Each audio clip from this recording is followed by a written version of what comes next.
What are we doing? What are we doing? Good. Chat, how are we today? We started a little early. Um, what up, Shamar? You in here? Coach used to be cold. I appreciate you. Hezzy Pool, my favorite player, T Mac. Moving like summertime Ben. Prime coach beating absolutely not. Shout out to people who love defense. 30-10 is crazy. I think I would have been top 5 in my prime. I think he'd be top 10. Appreciate you guys. Hope y'all doing all right. Oh. Today we've got a few things to cover. We're gonna watch I waited. I didn't even watch. I wanted to. Everyone was talking about the freaking Ball is Life. What is this? Road to Judgment Day with Skoob and Nas. We're gonna check that out today. I'm excited to watch it. That's gonna be the first video we do. I wanted to watch the Deuce and BDOS video, which was like, I can't remember the game. I mean, I remember the game, but I haven't watched it. I can't remember, I just remember it was pretty crazy watching it. Deuce was really surprising. So that's an OTD game I want to watch. Then we got that Nas and Ty Glover game. Other than that, I kind of want to watch some more throwback games. So if any of you guys have any older throwback games to watch, I would love any suggestions. Someone was talking about another Tyler video, so maybe Airdrip wanted me to do another Tyler video, so maybe we'll do that. And maybe there's a 2v2. I can't remember who it is. There's a 2v2 that you guys keep asking me for, so we'll probably check those two out too. We'll get a little bit done today. Are we getting face-offs before the games? Well, I think Ball is Life is doing these little. I think Ball is Life is just doing these little Road to Judgment Day things. It looks like. Kenny versus, oh yeah, that'll be a good one. I forgot about that. Kenny Chow versus Cell. Maybe we can do that today. That could be fun. Yeah, I gotta fix my beard. You guys let me walk around with my beard just all over the place like this? Damn.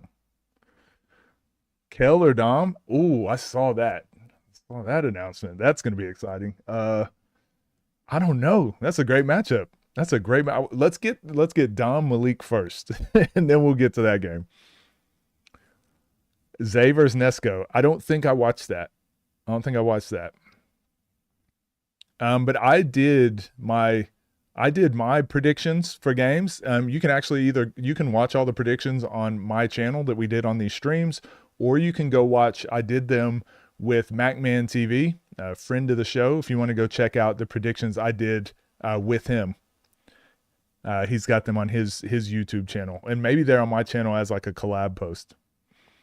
Dev brought the 10,000 hours energy to Ball is Life. Hey, Shamar, this is what I've been saying. This is Dev's superpower. I want Dev to spend more time doing these sort of Judgment Day things, because I don't think there's any TNC, OTD, think of another any of the small platform. I just don't see anybody doing what he does with these documentary style videos. This is a superpower, man. And obviously this is what everyone knew him for, 10,000 hours. So I think if Dev really puts his energy into that,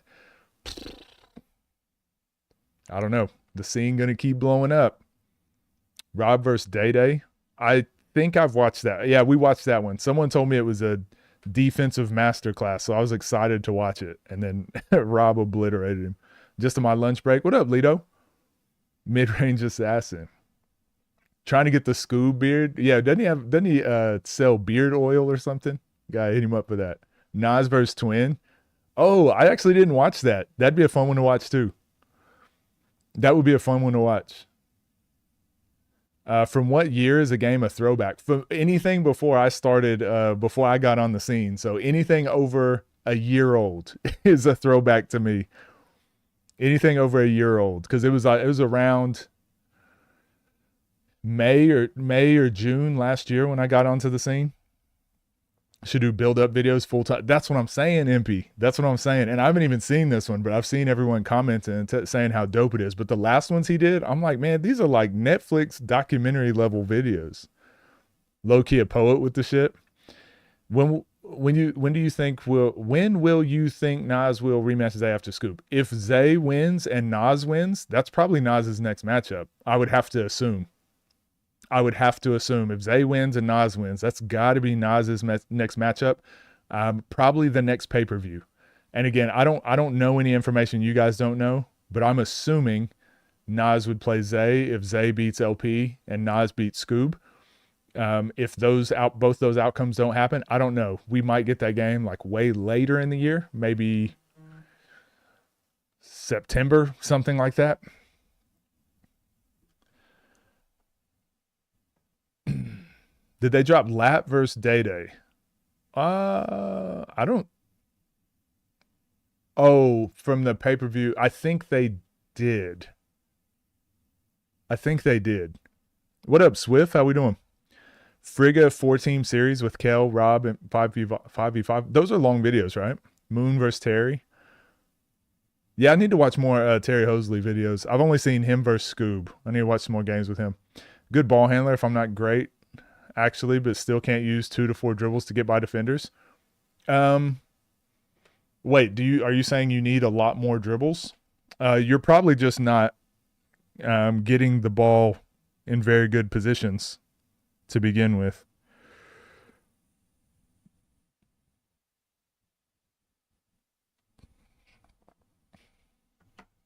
If you're catching the ball with a closeout, you definitely don't need more than 4 dribbles. If you're bringing the ball up the court and then you're having to get into the offense and then whatever, it's going to be more dribbles because everyone's already looking at you. You got 5 people looking at you as you're dribbling the ball up.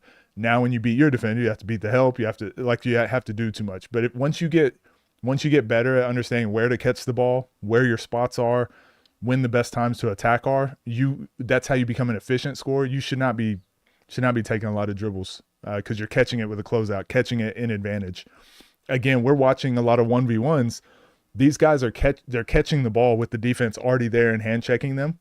In a real game, ideally, you're not trying to score from that position over and over. Maybe you have to do that a few times, but good scores, elite scores, I'll say, most of their scores come from like advantage. So transition, getting an offensive rebound, catching the ball with a closeout, catching the ball with a mismatch, posting up a smaller play. Like most of your scores are going to come off of that sort of stuff. You're going to get 4 points a game, 6 points a game off of like someone just your matchup guarding you and hand checking you, and then you got to shimmy and step back and do all this crazy stuff. That's going to happen twice a game. But for elite scores, like you watch them, most 80% of their scores are coming off of easy stuff. J. Lou Old Game versus Ray Elliott. That name sounds familiar, but I don't think I've watched it. Playing 1v1 with only 2 to 4 dribbles. Oh, yeah, that's a little different. That's just being a scorer. The only way you get better at it is just do it more. Just do it more. If 1v1 were unlimited dribbles, who would be the number 1 player, but same rules to 30? Probably Rob. And the other, Nas, Rob, Zay. The top 5 would still be the top 5 players. It's just it would probably slightly favor other players more. I'd say Rob just because unlimited dribbles, like, what are we doing? You can't guard him. With unlimited dribbles favors shooters more. But as we've seen, Nas can shoot, Zay can shoot, Skoob. They're not just like hopeless shooters. But Rob being the best one, the one that you got to have your hand in the cookie jar at all times, it'd be up to him. Is he making or missing? No, it's kind of unrelated, but I've been going through a tough injury. Still about 2 months before I come back, and wondered if you had any advice for going through. So players going through injuries, it's a good time to work on other stuff. The only thing you can think about when you're going through an injury is like, damn, I want to be out there on the court. I want to be doing this. But it's a really good time to work on other stuff. Like do some reading. You can watch game film. You can, if it's your left hand that's injured, you can shoot with your right. If it's your right hand that's injured, you work on your left hand dribbling. Like injuries are a really good time to sit back, use it as a break, and get better at other things. One of the biggest issues players have that are playing a sport or trying to get better at any skills, they never take a break. So they just eventually get burnt out, or you plateau, you stop improving. So if you've got an injury now, you might as well use that as your break. Use that as your reset. Use that as a time to learn more, game plan better, have a better plan coming out of your injury. Watch other players at the level that you're playing at and learn from them. Learn, like, prepare a little bit better. Please watch Cell versus Kenny. All right, we're gonna put that in today. We'll put that in today. I'll make sure we get Cell versus Kenny. Is it like multiple games?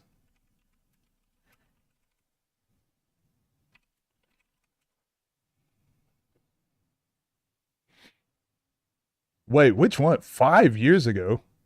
Is this on Kenny's channel or Cell's channel? So versus Flight. AI usage at the start of it. I'm not too. I used to have a lot more stronger feelings towards AI. I don't anymore. It's the way the world is going, and this stuff happens all the time. So I'm like, get on board or just keep being mad at it. Both. Okay, we'll watch Kenny's first. No, we'll watch Cell's first because it's only 10 minutes. We'll watch Kenny's first. It's shorter. This will be one of the videos we watch today.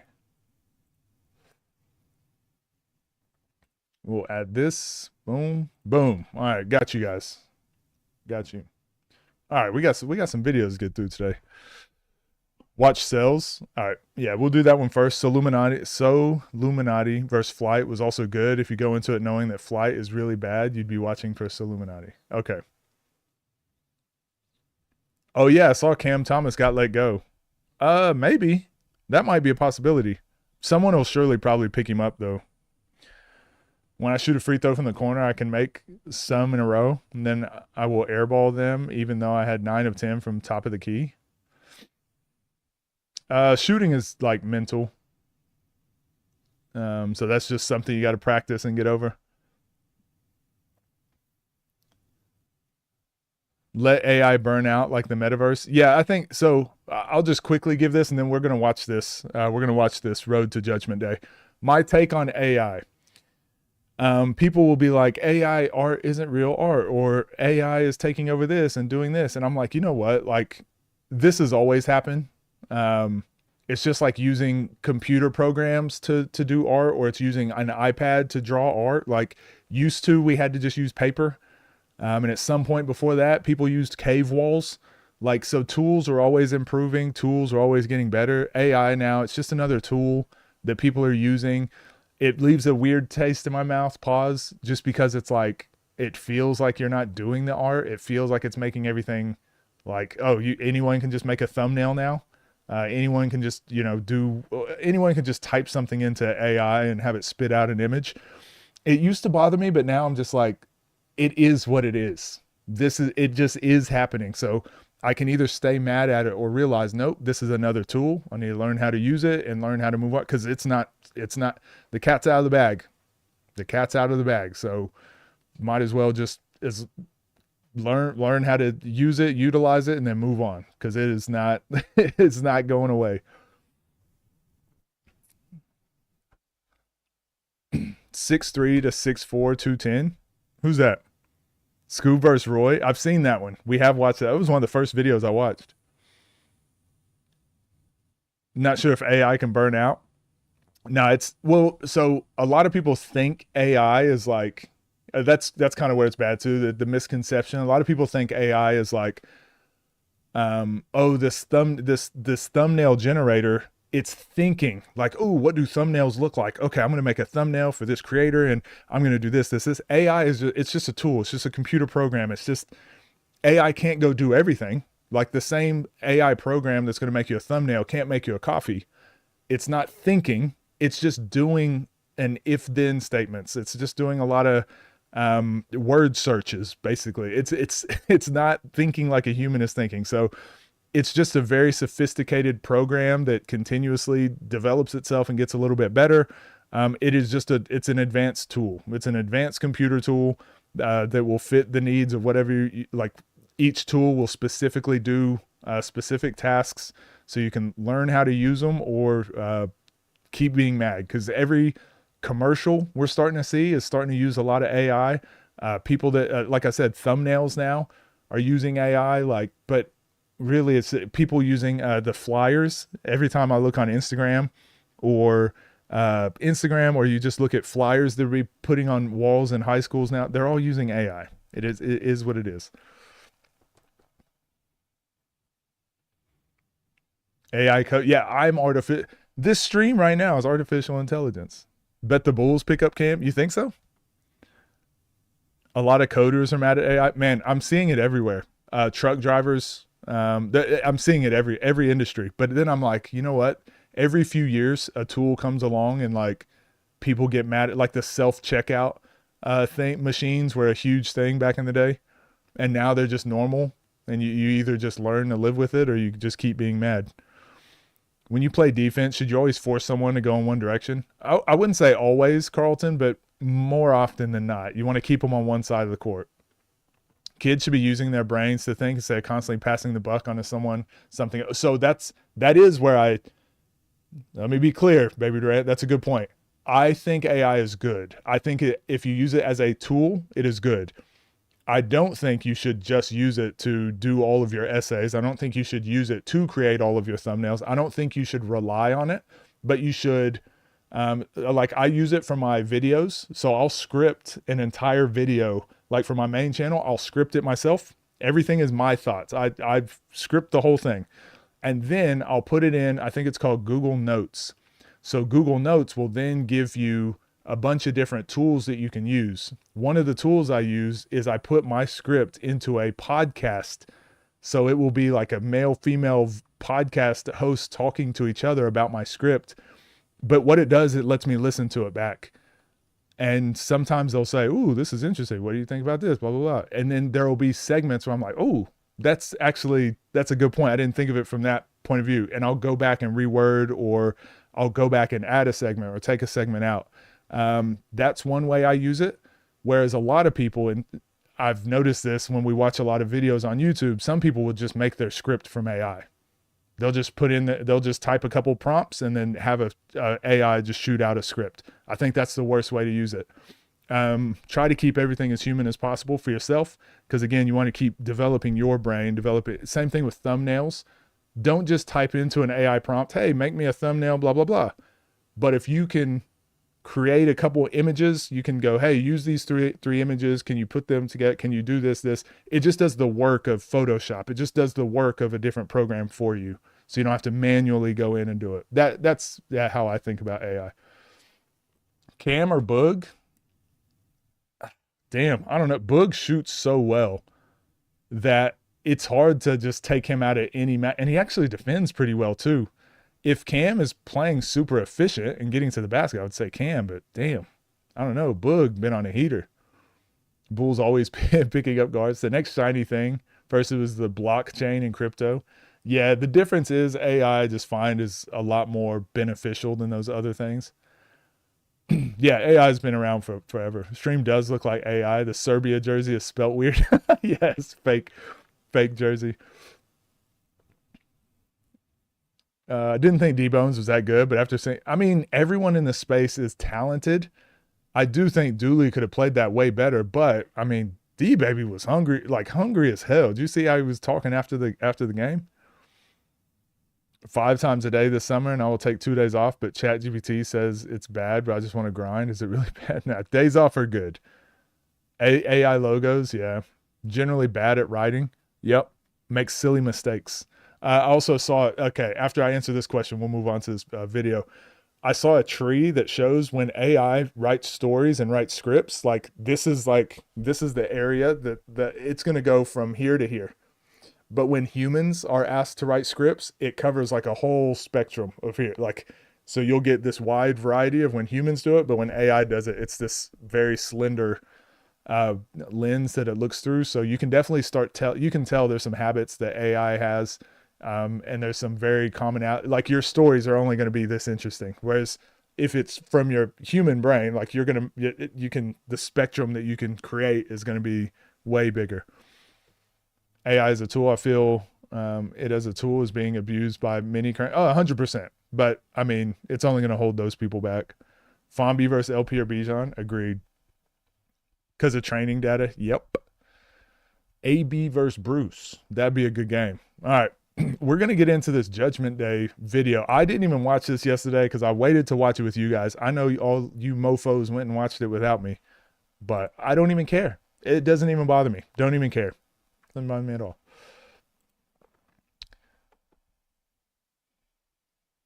Is a deeper issue in the environmental efficiency. Well, that's another thing too, but that environmental, the environmental impact is going to happen whether you use AI or not. So you might as well, if it's going to be negatively impacting the environment, screw it. I better be benefiting. I might as well be benefiting too, if that makes sense. What up, Waddy? How we doing? What's up, gang? Hope you're doing well. This video is the long anticipated, long waited, never replicated Muhammad Ali something else saying video by Ball is Life plus Off the Dribble and Dev in the Lab. And who else collabed on this? Ball is Life, Off the Dribble, Dev in the Lab. I'm not even subscribed to. Bum. Blueprint League, not subscribed to. Bum. But go subscribe to all those channels. I heard this video is very good. Uncle Skoob versus Nazir Core, the greatest pay-per-view players, 1v1 for the ages, road to Judgment Day. Let's check it out. This is the AI y'all were talking about. I don't mind it. I don't mind it.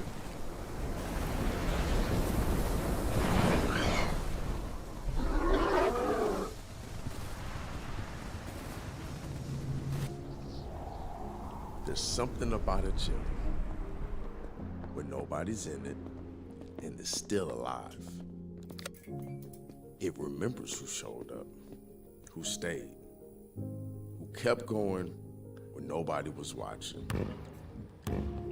Because this game, it gives you something back, but only to a few.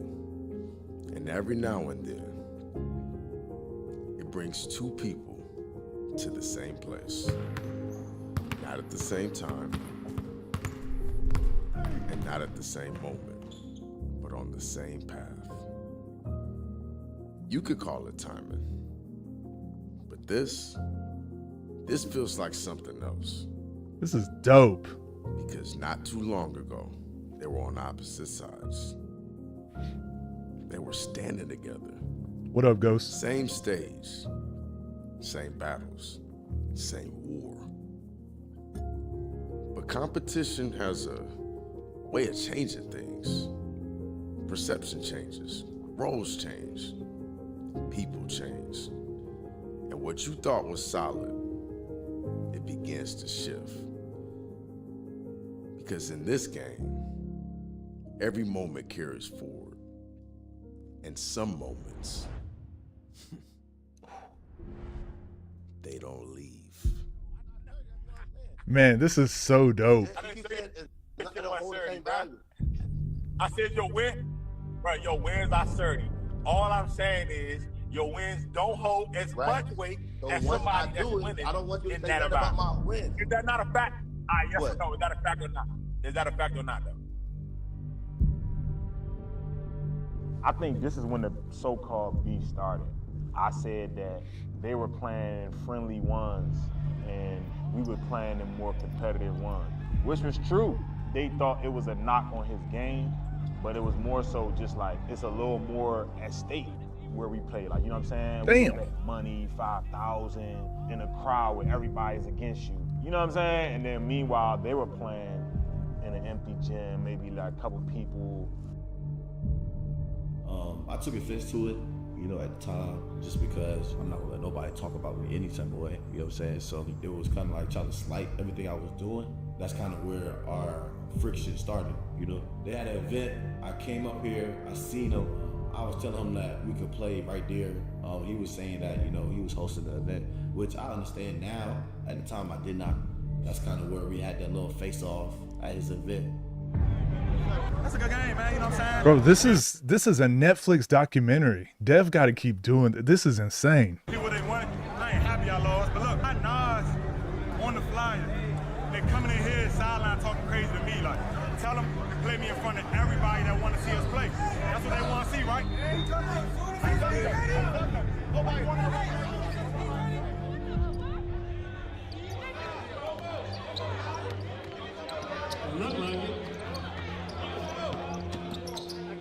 Ooh.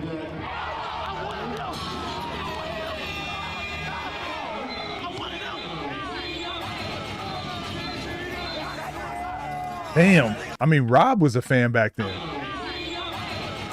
Look at this. Rob was just a normal fan back then. Crazy. He's just some normal dude in the crowd.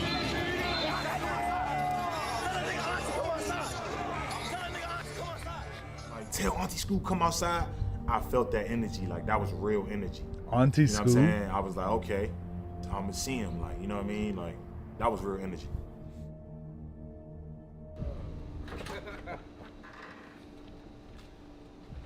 Yeah, man.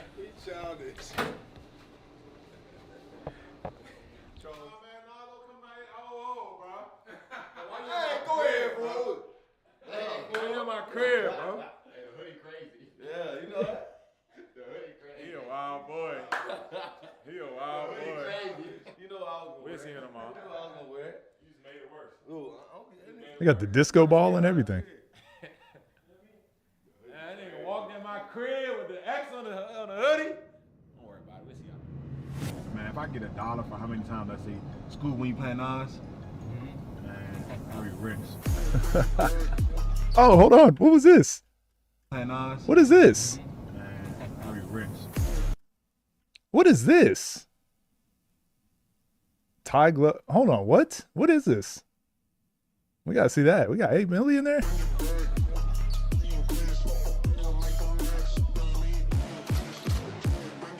Vern? What the hell is this? X across the chest of Street Stars, man. Oh, I didn't realize he taped. He taped over Street Star. I miss so much, man. I miss so much. I don't know. Y'all know what that mean, Auntie. He in trouble today. Ugh.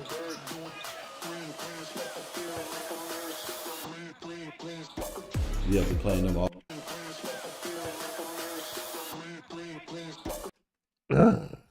You have been playing them all weekend, and we had us two was kind of like the top 2 seeds or whatever. Going into the championship, I always like Damn, I gotta watch this. Screw what y'all talking about. I gotta watch this today. Is this on YouTube? I gotta watch this. setting the tone.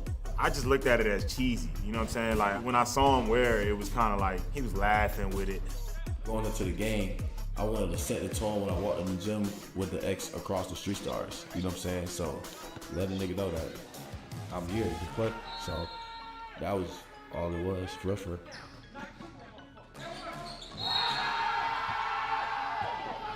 Damn, I gotta watch this.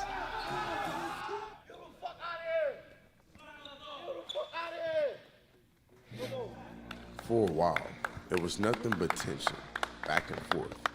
A matchup that never came. But over time, that energy shifted.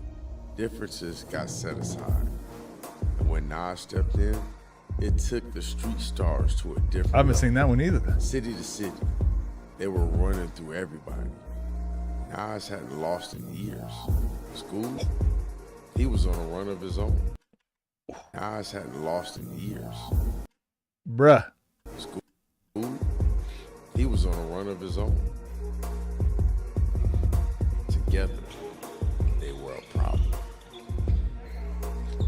Who is doing stuff like, look at Nas, double anchor step here. Together, Bang, they were a bang. problem.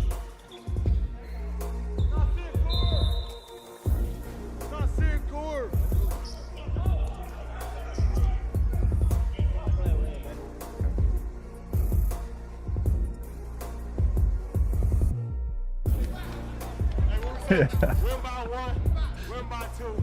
As long as you get the fucking W. How did we start getting along? Honestly, he reached out. Scoob's only route to victory is jumping out ahead of Nas because Nas will win a back and forth in a big early lead. Yeah, I agree. I think Skoob got to get a hot start. DeBoss, thank you for the $5. I agree. Is Burke there? Nas versus Burke?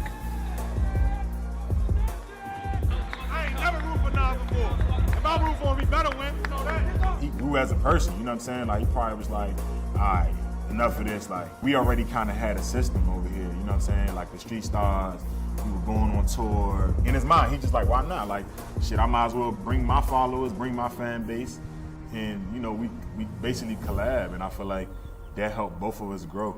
I think we both realized that we was cut from the same cloth. Like, we play anybody, anywhere, just our will to win.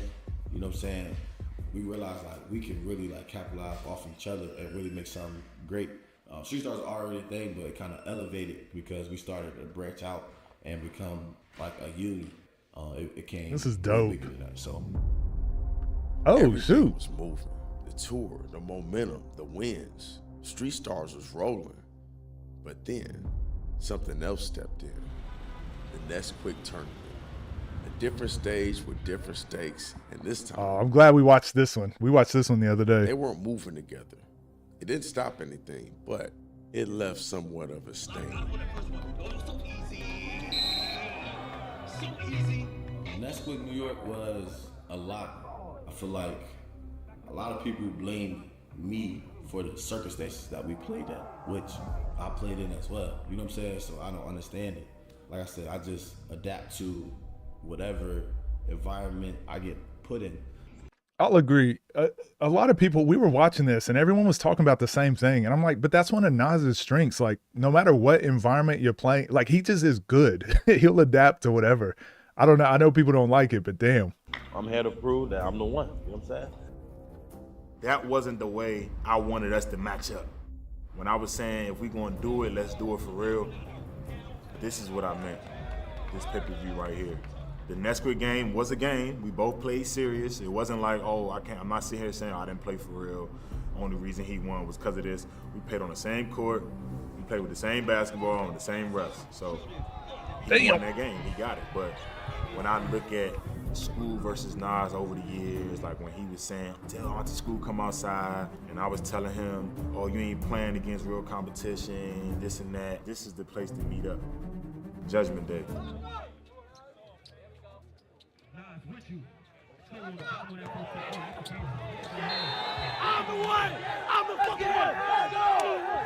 That game was crazy. And again, it went down to the last shot. This game went down to the last shot. Get the fuck on! I'm the one, I'm the blueprint. Fuck y'all niggas talking about. Come on, man. Only one. Only one.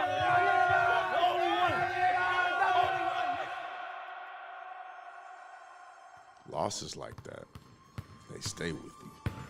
You learn from it. You adjust. But you don't forget. And in this game, there's no time to sit on a loss. No time to feel sorry for yourself. Oh, this is my guy, Willie. There's no time to sit on. This is the guy that shot the OTD intros that you guys saw on that free stream. Or he didn't shoot them, but he edited those together. He was the one that did all those.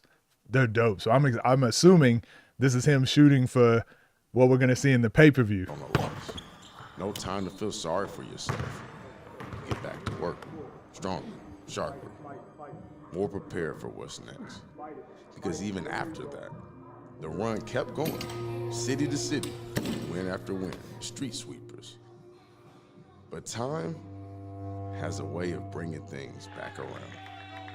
And what was already there was about to become something else. Something that wouldn't go away. Oh, Hey, man, I didn't expect to play. Some shit happened with Nas and Eugene. this is the game that put me on the 1v1 scene. And I've told Skoob this. This is the game that put me on the one-on-one scene for real. This is when I understood what it was about and when I realized, like, this is dope. So I'm about to play, man, you know what I'm saying? I ended up playing my first game at home. I know it's out here earlier, but that's a finish. Ugh. The Eugene situation still is a sore situation. You know what I'm saying? I still didn't feel right at the end after it. How it happened was we had an event. I was gonna play Ty Nichols. Now I was supposed to play Eugene. To be honest, the Skoob was Eugene's original matchup from the beginning. Eugene was trying to bet, so we switched it to me. So, and then we got him to play Ty. Whatever happened, Ty Nichols couldn't show up. I found out the day of that Ty Nichols wasn't coming to play. Once I figured out I wasn't playing, you know, I usually host the events. Like, I just kind of get on the mic, troll a little bit, try to keep the crowd engaged, you know what I'm saying, commentate the game. Just on some fun stuff, you know what I'm saying? Because they know me, like they think Street Stars, they be like Skoob. So we never was in contact with Eugene. We was always doing a middleman. He didn't want to talk to us.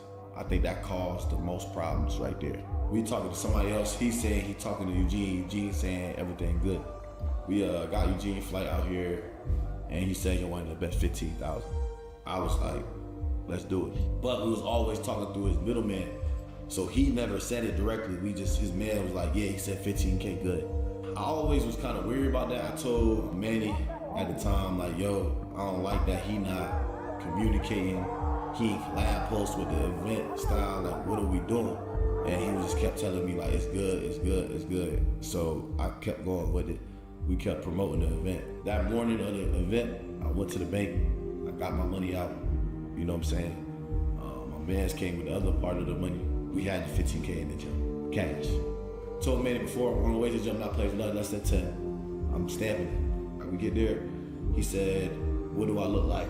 Bringing 15K to the gym. I walked in the gym, boom, boom, boom. Nas like, oh, bro, I got like 10K in cash right now. I said, oh, bro. I said, oh, shit, we can wire the money. This the funny thing. This nigga looked me in my face. I said, no, hey. I said, all right, the wire might take some time. But I said, look, I can sell you 5K. We can play for 5K if you beat me. This nigga looked me in my face and said, he don't play for 5K. Nigga, he just played a nigga from my area named Marquise. They call him Kobe. He just played that nigga for free. Told him, let's do it for the culture. Nigga, why the fuck me and you couldn't do it for the culture? I guess he didn't want. Yeah, that's pretty crazy. I will say, to Eugene's point, I'm pretty sure he's from Gary, Indiana, right? Like, I can also understand not wanting to show up anywhere with 5K, 10K, whatever. I can see it from both sides. I can't be lukewarm. Like, it's hot or cold. You know what I'm saying? So I feel like if we building something together, you show the team, because it ain't just me. You know what I'm saying? Like, people think Street Stars, they think Skoob, but it's me, it's Matt, it's Manny, it's Zay, it's Bruce. So we all in it together at this point, because we all building together. You know what I'm saying? That's dope. So I just feel like him not playing that day was a little selfish. It was selfish, you know what I'm saying? And we told him this. Me, I'm focused on the brand and the business. You know what I'm saying? We're not about to make these people pay their money and give them 2 matchups. The 2 main guys that they want to see not going to play. You know what I'm saying? It was just like, it just kind of showed me like, damn, you don't even care. You know what I'm saying? Like, you just in it for yourself at this point. I accept my decision now, you know what I'm saying? I made my decision, so I gotta live with it, but I could have handled it differently. Our relationship was never the same since that day. We kind of didn't talk for like a month after that. No communication when we talked every day before that. Damn. Okay. Hold on. So, shit. I didn't realize. So this game was like way more. This game is probably one of the most important games in the 1v1 culture then, because I liked it because it was a good game. And I liked it because it was an overseas play. Like, it's a pro versus a non-pro, a YouTube guy. But it's like there's so many more layers to it too. This is a really great job. This is really good.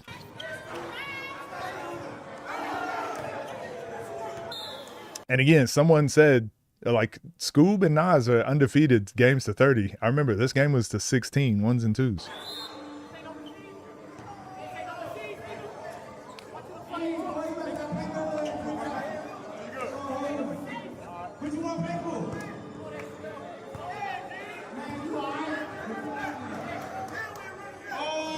Oh, shit. Damn, Nas ain't even looking at him. Oh, there we go. There we go.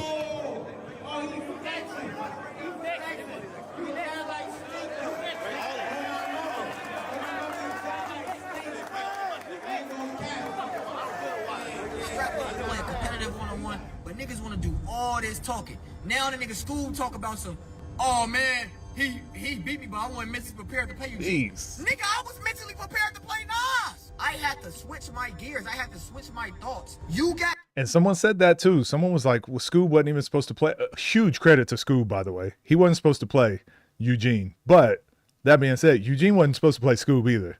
So that was just pro by both of them to just get out there. That's crazy. This is just everything. Cooked. I'm telling you, bro. These niggas, bro. At the end of the day, I chose to go out there and play. I'm going to see him soon. I really don't want to play nobody until I play Eugene next, because I want to close that chapter of my life.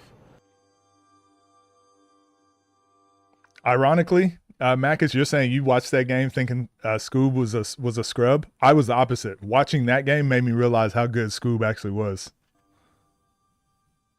Because I know how good Eugene is. And now, back to the present. Some things you don't resolve, you carry them. What happened back then, it's still there in both of them. But right now, there's no time for that because the game doesn't wait, and neither do moments like this. So they came back to the same place, the same gym, a place that remembers who shows up, who puts the time in, and who really wants it. Both chasing the same thing, both drawing from the same source, hoping it gives them just a little more than the other. But for Skoob, this place holds just a little bit more weight. Like, you know how like when you were a kid and you know how like you going to go hoop and you find 5-on-5 bunk? This is the first gym that I came to like find, like meet my basketball friends basically. You know what I'm saying? So it's definitely special. I ain't trying to get too sentimental. Damn. That's young Skoob. You know what I'm saying? Hold on, young Skoob throwing it down? Oh my gosh, crazy. I ain't trying to get too sentimental, but like my mom used to bring me to this gym. So, you know what I'm saying? And she passed away. So, but yeah, it's definitely sentimental. Damn. And just still being able to have access to it. You know what I'm saying? I'm grateful. If you think about it, like, you never really lose in life. Like, I don't think people judge you from your losses. Like, I think people judge you on how you react to your losses. You know what I'm saying? Bro, is it somebody fucking cutting onions in here? Damn. But if you lose a game, then you come back looking sharper than ever. Like, who won't respect that? Being scared to lose, that's just never been in my DNA. You know what I'm saying? I done lost too much. Like, can't nothing really faze me. Like, I lost both of my parents. Like, you think I'm scared to lose a fucking basketball game? So I'm always.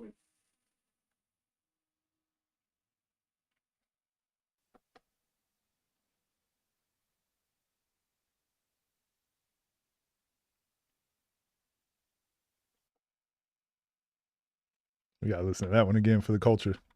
That's just never been in my DNA. You know what I'm saying? I done lost too much. Like, can't nothing really faze me. Like, I lost both of my parents. Like, you think I'm scared to lose a fucking basketball game?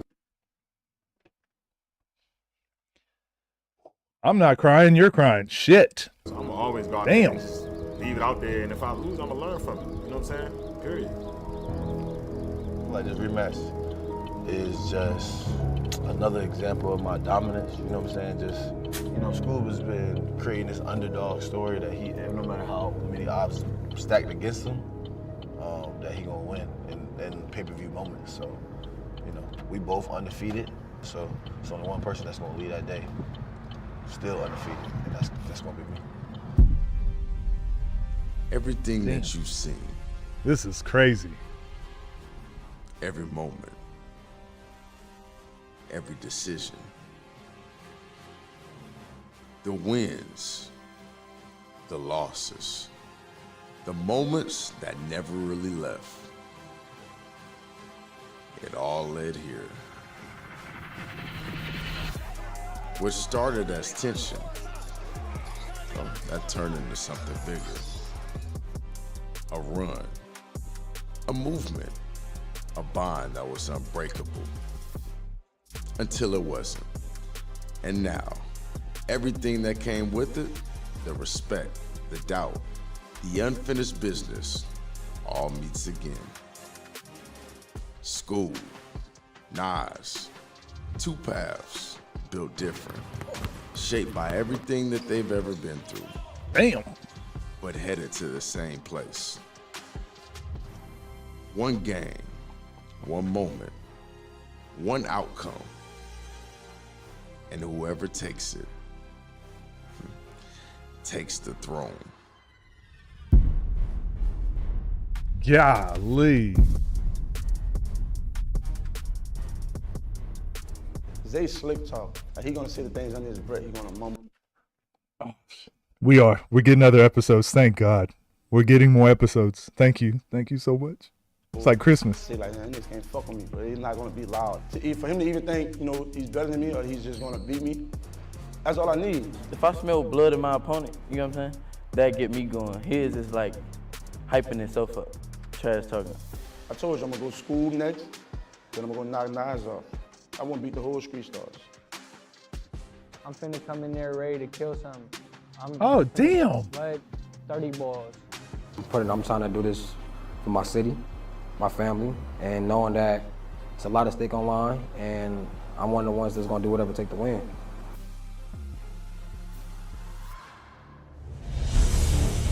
Yo, chat. Oh my gosh. Oh my gosh. Hey, I can't even, Dev. I can't even lie. Dev, just hear me out. Hear me out, Dev. Hear me out. But you got to start making some Netflix documentaries. Damn. That was so good. Chat saying Nas is the villain now, but true, he's always the villain. He's always the villain. But that might be quote of the year. Hey, that just made me want to go play in the pay-per-view. He said, I lost both my parents. You think I'm scared to lose a basketball game? That's, man, if y'all don't go like and subscribe for that stuff, I don't know. I don't know what we're doing. That was crazy. That was so good. Damn. All right, chat, what we think of that? I'm glad I waited to watch that with you guys too. I guess they'll come out every day. Zay Moore, can't wait for that to drop. Agreed. And LP is always worth the price of admission. I don't care if you like Skoob or not, you better respect the man. True. Malik and Bucks. Finna grow my goatee out. Go for it. Quote summarizes Skoob so well. 100%. Skoob being a hero now, finally. He gotta stay the underdog. He gotta stay the underdog. He gotta stay the underdog somehow though. No more live game commentating or social media posts for Dev. Just focus on documentaries, so that's your calling. Hey, honestly, if he did a Netflix series of the 1v1 scene, I'm watching. I'm a binge watch it. I'm a binge watch that. This is, I don't know. This is as good as like Court of Gold and what's the other one? What's the other Starting Five? This is better than season 2 of Starting Five. No bullshit. Who to root for? These two people. And this is the best part about it. It actually humanizes Skoob. It humanizes Nas. It makes you like look at them as people rather than us being fans and yelling at them and being mad at them. It humanizes them. That's the best part about it. Dev's just cold at this documentary stuff. We need longer ones though. I agree. He should be doing this full time. Low key, a crazy good idea. Which part? Dev doing a docu-series. Oh, that right there. I think so. I think it'd push the one-on-one scene like crazy forward. But also, like, it'd just be dope. It'd just be dope for the culture. Skoob not going to trash talk the same way he played LP? Probably not. I don't think it works against Nas, though.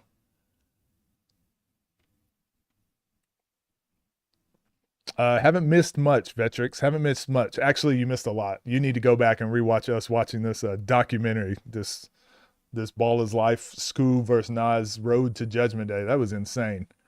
All right, hold on. Before we get into the OTD game, I feel like we have to lighten the mood. I was getting like teary-eyed. Listening to that was way too intense. So we're gonna watch Kenny Chow versus Cell. I feel like that's a good palate cleanser before we get into we'll watch a couple more videos. What do you guys think? Or do you want to go straight into the OTD game? The production is great, then it might be hard to top this pay-per-view. I agree. Just on paper, it looks great. Turns up when people talk back to him.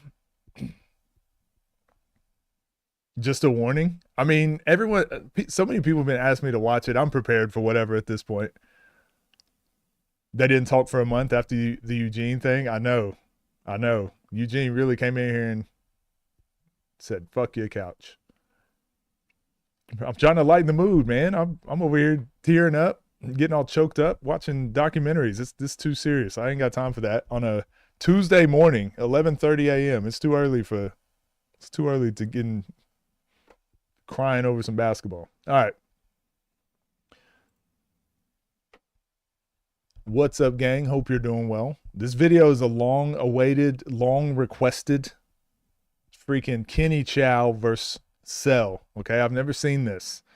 But the wait is over. The wait is over for us to watch it too. 1v1 basketball versus Kenny Chow. 1v1 basketball versus Kenny Chow. Cell wasn't great at titles at this point. He's gotten better. But we're going to go subscribe. Thought I was already subscribed. Like and subscribe. Marcellus Howard. Let's get into the video. This says, this is Kenny's game all day. Y'all sleeping. Kenny, you're going to win. We believe in you. I got Kenny winning, but it will be close. 9-11. Too soon. 10-11. Just like when Browadis, what is that? Pulled up on Cash and Cash whooped him. You got this, Kenward. I think this game going to be a lot closer than everybody thinks. I said it wrong. Don't sleep on Kenny. He a baller. No, he is not. You're getting drop it off. Oh, this is definitely copyright. Definitely copyright. We got to mute that.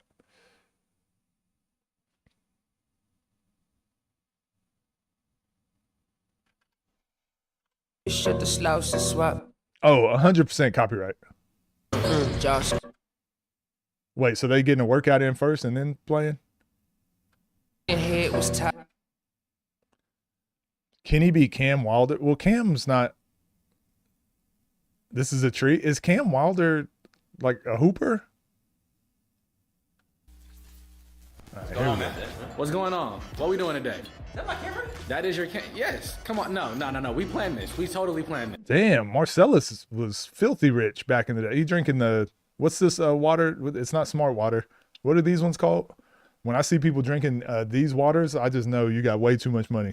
I was like, Stel, you know what? I'm going to grab your camera. I'm going to start filming. Stel said, okay. Bougie water. I started filming. Okay. Right now, we are eating the best vegan core water. That's what it is. Food I've ever had. Whenever you veggie grill right now, I got the little tuna melt, tuna vegan melt. Yes, sir. He got pickles on his. I got the same thing, yes. But mine doesn't have pickles. I also have my Nesquik strawberry milk, really good. Is that Kenny? Ask me what I have, and you want to talk about what you strawberry have. milk? Today's the day we're gonna play Kenny, and by we I mean you. Yeah. Now listen. We're units. I already played Kenny. I did a damn good job. We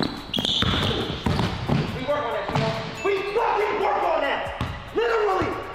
No cap! Zaytoven, he's gonna Is that R2 B-Ball's gym? Or is that a different gym?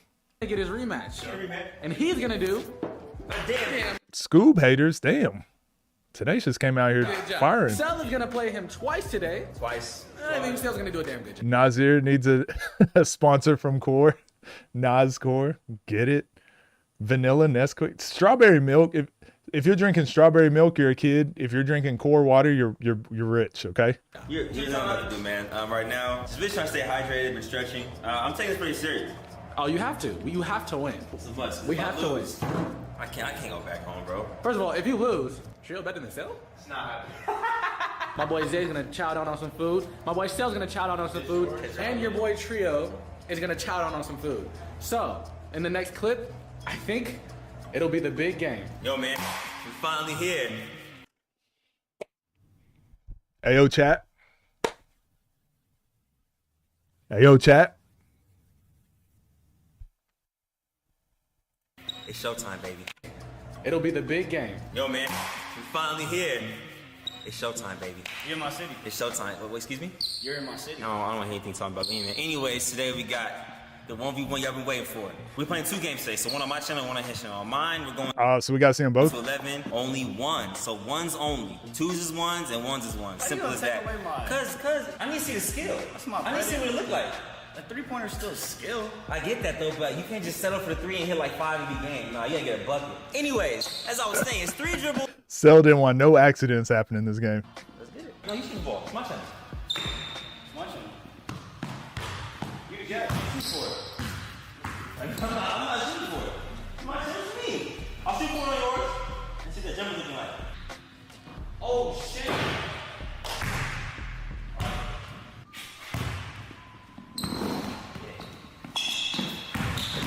Hey, you getting straight to it. Yeah, you just getting straight to it, huh? So what was Kenny? Where did Kenny Chow come from? Was he just like was he just a reactor or a video? Did he come from video games or basketball? Like, what was his background? Drop.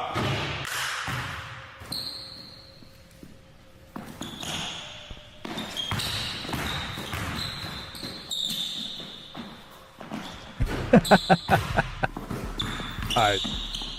He's a reactor. I don't know who he was. A cameraman.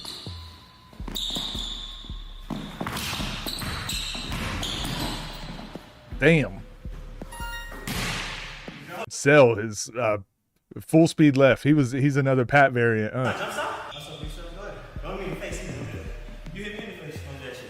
Cash nasty cameraman. Okay, that makes sense.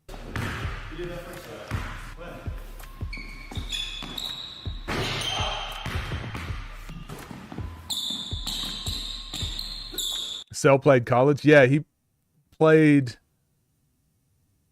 Damn, where did he play? I know it was Dev was Fresno State, so it wasn't Fresno State, right?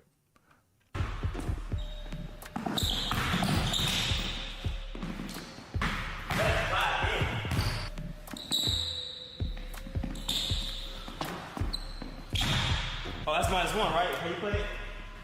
You air one? This is pretty funny though. Let's make sure I'm playing that one. You good? Bro, this is just somebody's house. They got the house door on the... Oh, this is dope. Yeah, this is just somebody's house. I like this. Cell is naturally right-handed. Wait, so is he a person that like writes right-handed, but then he like shoots and kicks and everything left-handed? One of those weirdos. My brother's the same way. Kenny gave left-hand Dom 20. Damn.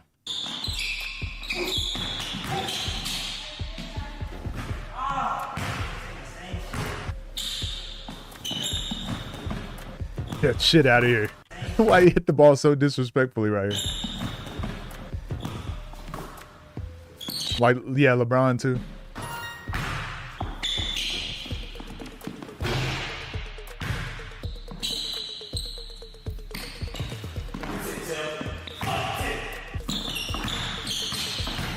Hey. Look at the jab. Ugh. Anchor step. Ugh. Bump fade. That looked like Keem right there.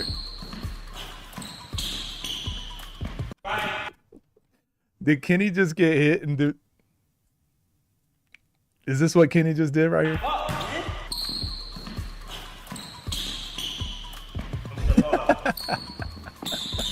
Oh my God. Yeah, I guess I need to know the history behind it. Was this like a serious trash talk, or were they just like, hey, let's collab, it'll be fun? Or was this like some... Like what's the animosity levels like in this game?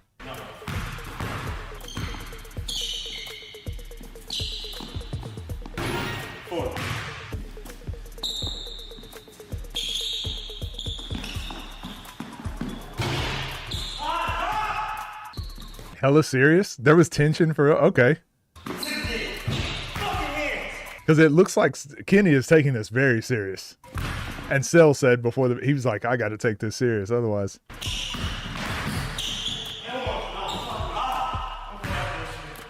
Friendly banter. Okay. So what the fuck is N1? Exactly.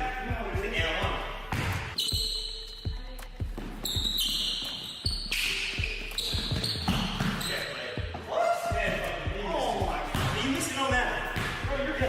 From what? From what? Who's from? You grab my wrist every play. You're not? You're not grabbing my wrist every play. That's crazy.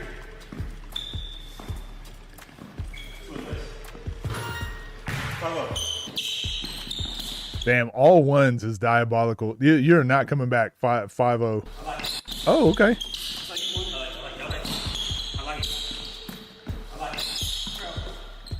He said travel. Who's playing like that? Hey, exactly like that. You know exactly what you're doing. Do that, man. Oh, yeah, we definitely watch this. You're doing this. That's what you're doing today. Every play. Do that. You're doing every play.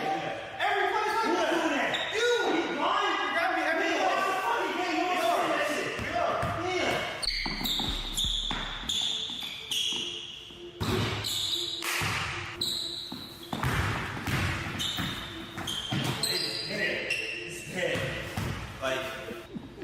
He trying 11-0 him.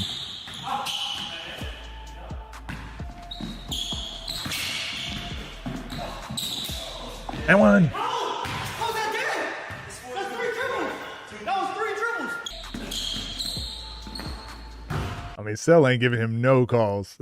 Comedy.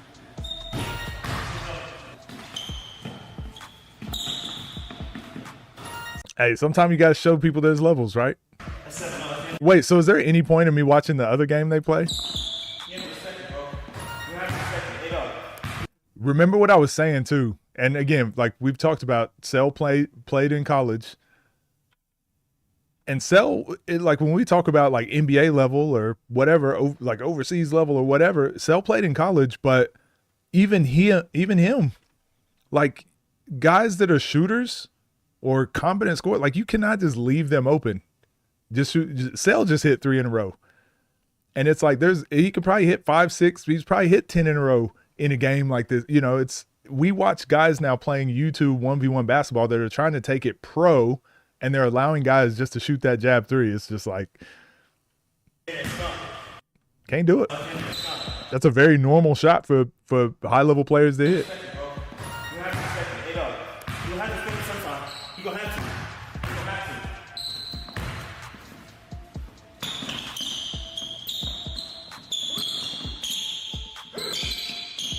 And these are all just worth 1. Those are just worth 1. In a real game, those are worth either 2 by 1s and 2s or 3. He's just cashing out. Right, he might 11-0 him. Come on, Kenny, get you 1. There we go.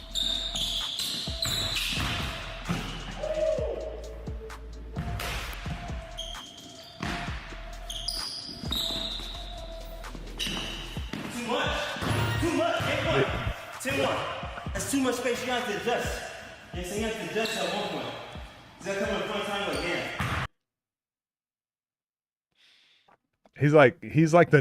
He's the kind version of LP. Imagine someone hits a shot on you and it's 10-0, and then they're just over there monologuing. Too much, get 1. 10-1. That's too much space, you have to adjust. You so you have to adjust at one point. Is that coming in front time again? He's making all the shots. Adjust. Oh, I heard the music. That's game. I already heard the music. What was that, 11-1? Yeah. Hey, if you want to say yourself, just busted your ass in front of all your people. Come on, it's a good game. You ain't nothing to say? Good game. Okay, nothing to say? Great match. That's how we bust niggas' asses right there. Fuck out of here! Weak ass nigga! Hey, follow me. Come here. That's how Joseph Lewis trashed us, maybe. Pass that for Little present? Little present. Uh-oh. That's a birthday gift. So that's all he's doing complaining. That's all he's doing was complaining. That's it. That's all he's doing was complaining, right? This is... Yep. Am I tripping? Nah. He wasn't fouled the same way?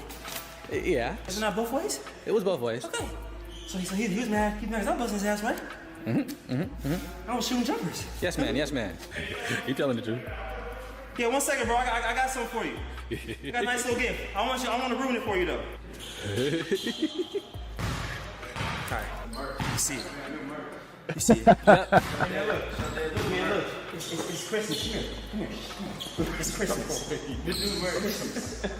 It's Christmas. You know what I'm saying? I'm gonna go give it to him right now. Give him a nice little present. Come on. Damn. More like a New Year's gift since Christmas is over, but okay. Hey, I'm record this. Come on. Hey, man. Look. You know, I drove out here. It's all early today. I got a present for you. I want you to put it onto the picture, okay? I don't take shit. You can take a picture. What do you do? Wait, answer. I think that says.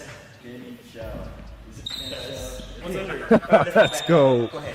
That's for you, bro. Happy birthday, Merry Christmas, man.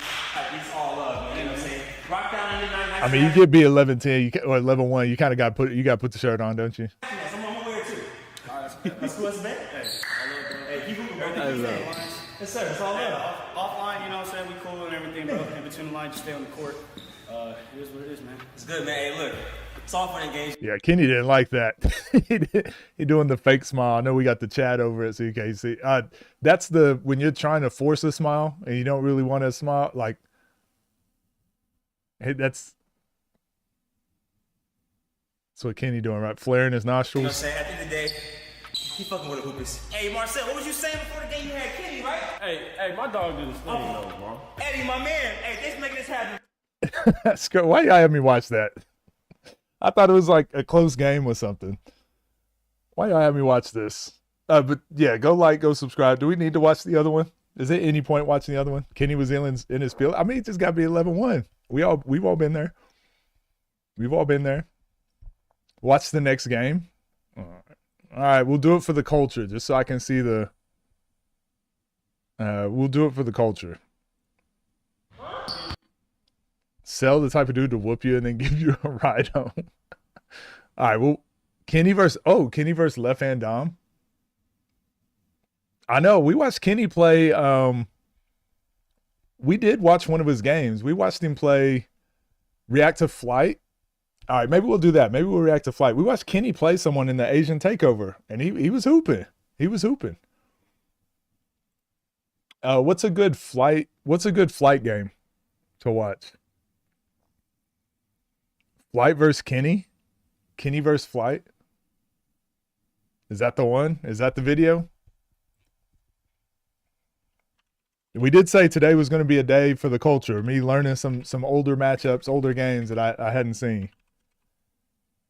Flight versus Cash? All right, we'll watch that. Flight versus Cash.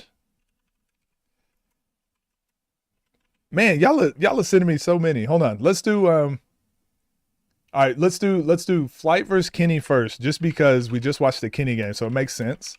And then we'll see where we go from there. We got to vibe with it. We got to vibe, you know? We got to vibe. 1v1 of the year against Kenny Chow rematch. Wait, so are we watching the first one? All these are reactions. Oh, there we go. Satisfying. Is it the rematch or is it the original?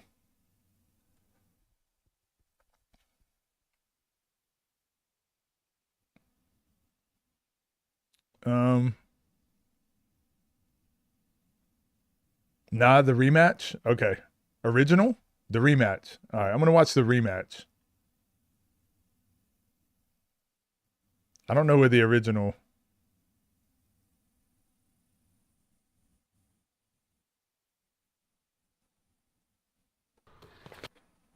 All right, we're going to watch this. We'll watch this.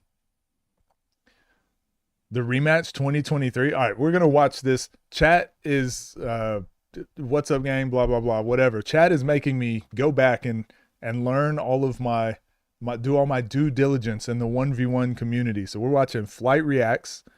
5 million subscribers. Damn. Go like, go subscribe. Satisfying 1v1 rematch against Kenny Chow. Wrong one. How is this the wrong one? This is the rematch.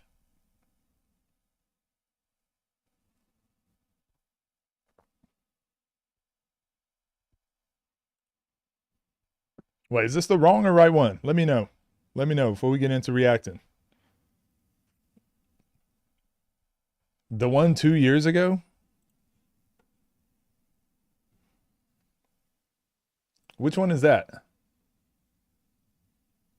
Oh, this says 4 years ago.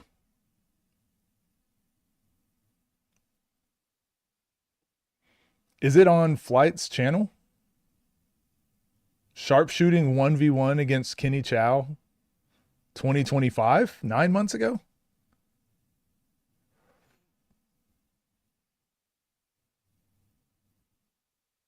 Bro, these are crazy just because, like, every time you type it in,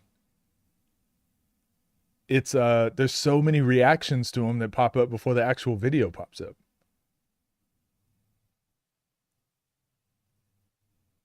Yellow shorts? Oh, so this one. Oh, Lord. I can already see the way the dribble and the movement. Hold on. Hold on. What am I getting myself into? This one right here. Is this the one? Is this the one? Still go like and subscribe. Same channel, different video.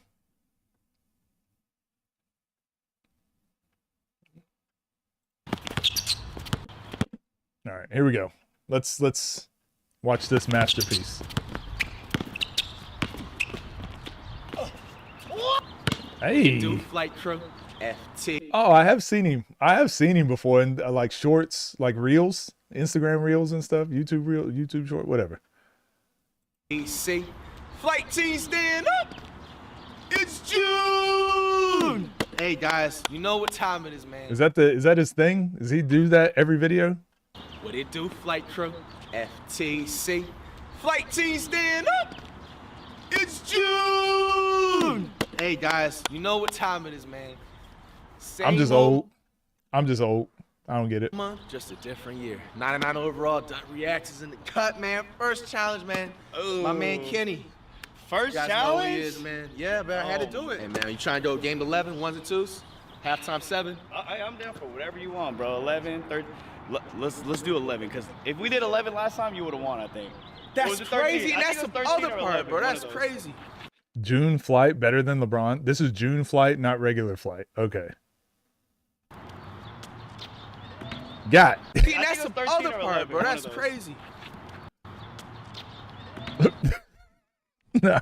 Crazy, and that's the other part. No, it's the spin on the ball, which is killing me because he got his fingers on the laces.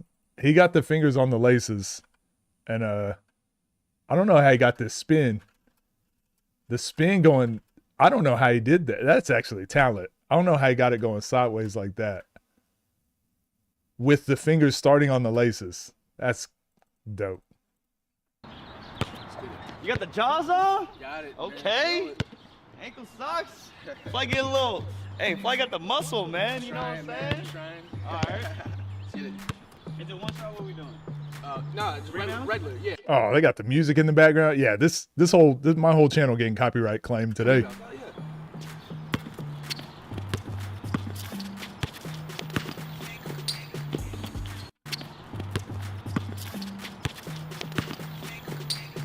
Okay, Kenny. Yo, what up? We're working on that.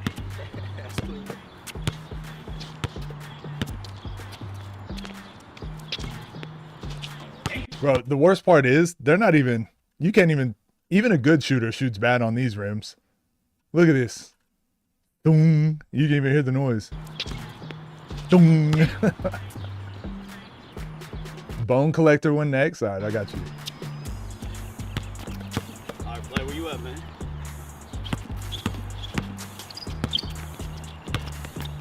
Bro.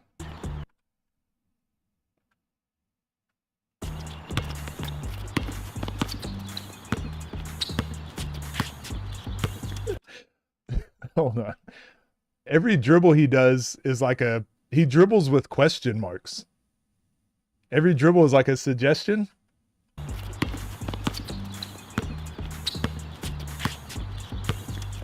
No way. Hey. No way. Irish spring green. That's how we do it. That's how we do it. If you can shoot on a double rim outside with the metal backboard, you can shoot on anything.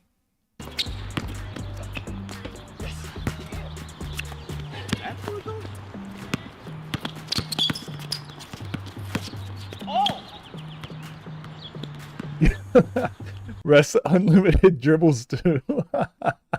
This is just the classic. Like, this is how we all grew up playing ones, though, right?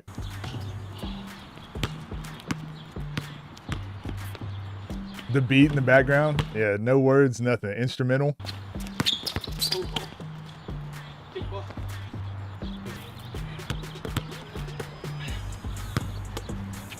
I mean, you just gonna cut the corner on the court. Can't go around. And he's, what the fuck you gonna do about it? That's crazy. No! No way you make two. Can't flick your wrist on this court. No, everything's a floater. You put the instant replay. I love this. I love everything about this. They still get the same spin. I don't know how he pull it. I don't know how he's getting that spin.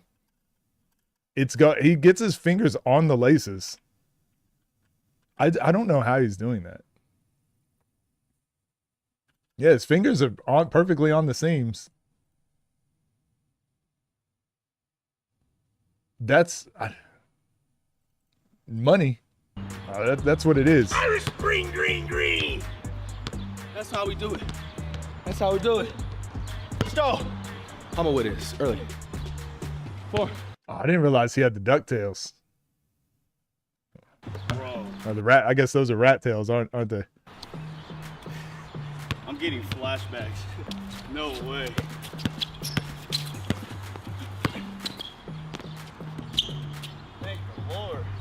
Right, no more An right anomaly. wing flight.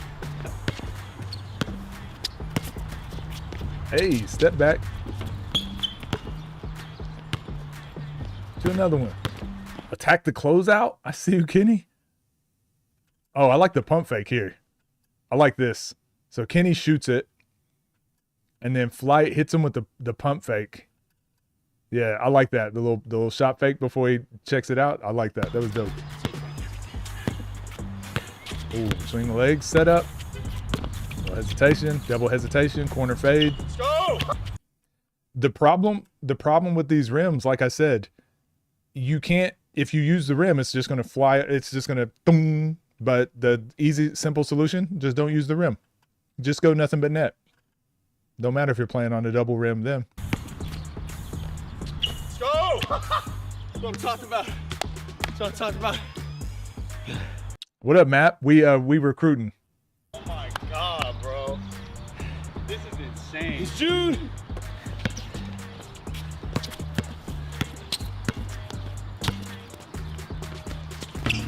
God, he tried to throw a lob to himself. Hey, I'll be honest. This is what I used to think whenever people were like, "You got to react to 1v1 basketball." This is what I thought it was. Hell no.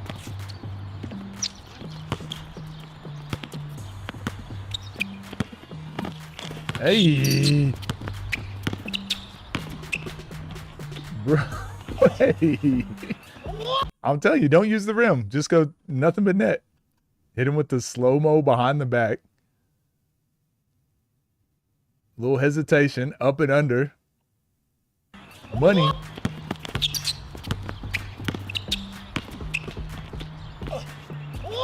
Yeah. Let's go. Flight versus Cash. That's another good one. I feel like you've been in the lab, huh? Shit, I've been trying. Oh my God, bro. This is insanity. Bro, both of them are so out of breath and neither one of them is sweating. You can't make this up. Yo.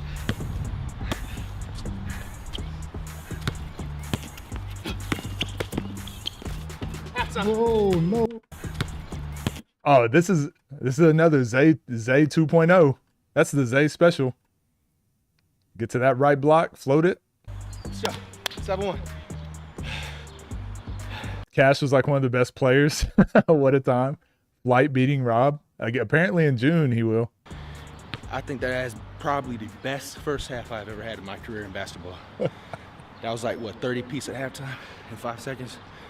30 piece at halftime? How are you going to end it? It's just 15, right? Or you gotta, seven? you gotta Seven? drop them off right now and get her over with. Facts. I got to go right with the same type of shots, no rushing it. You got it. Calm and cool. All right, y'all, I ain't gonna lie, this is crazy. Like I Damn, they got the little halftime shows and everything. said, this happens all the time when I play Flight. I don't even know what to say, man. I'm in disbelief right now, bro. Like this video for a prayer for me.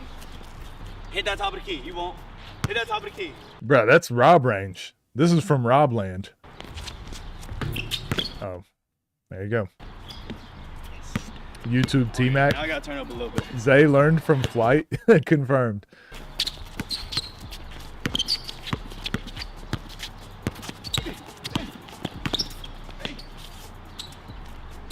No! Oh, he didn't pump fake this time. I don't think it's going in. I'm sick if you make that. Again. Bro, funniest thing is, Flight, at least basketball IQ wise, does what a lot of guys in the 2v2, 3v3 scene still don't do. Sprint out and take your open threes. Hey, Flight IQ, S tier. Nope.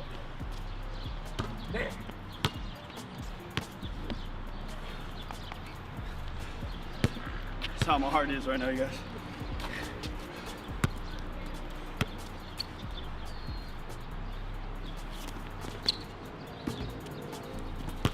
Yeah, those double rims are no joke. Is Flight the real blueprint? That's what I'm hearing. Hey, he also invented the runaway dribble. Did he invent this too? The runaway that I don't like so much. Hey, and the one-legged. So is this where Rob got that move from? Is this where Rob got he hit that game winner on Zay? This is where Rob got it from, isn't it? I never knew that.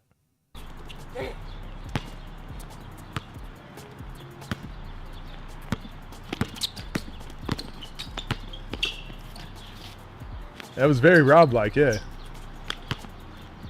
Oh, and then so hold on. He really is the blueprint. So this is where Skoob got, you got to sprint out to the 3-point line and shoot open threes. That's where Skoob got this from. And then Zay got his floater from here. And then Rob got his little runaway one-legged shot from here.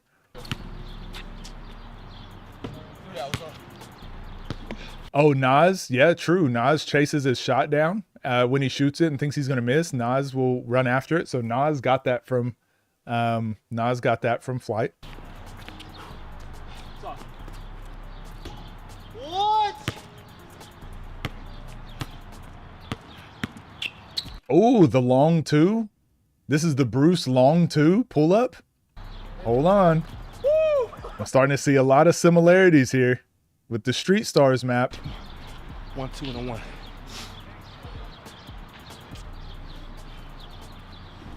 Oh, what the? Oh, and then the bird just take off and go from the jump. Oh my gosh. Chat.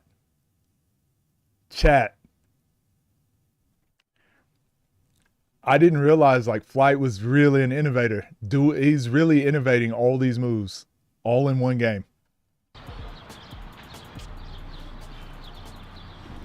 Oh, what the? The bird catch and go is crazy.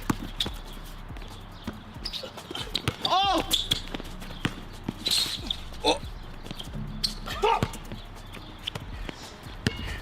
He was about to do the Dom crash out.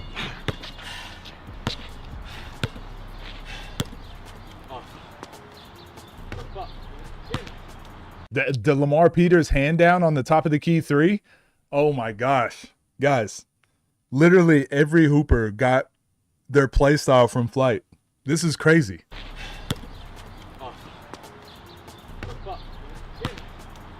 Hey. Shit, beat it.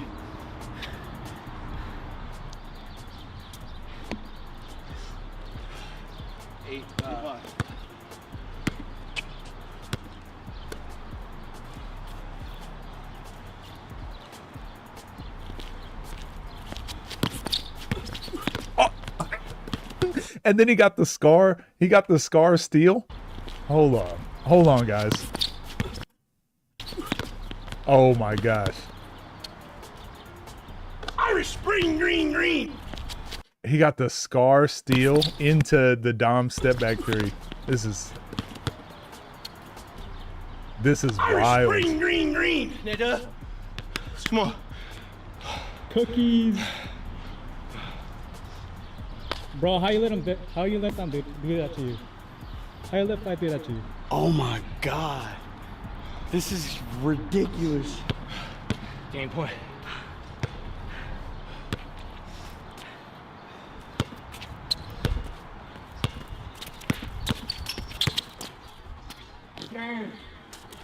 I was about to say. Oh, and the Devontae Frigga fake, the Frigmas fake game winner slow-mo. Oh my gosh.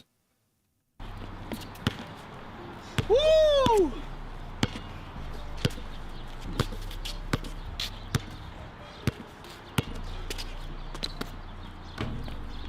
Ba-dum. Zay floater.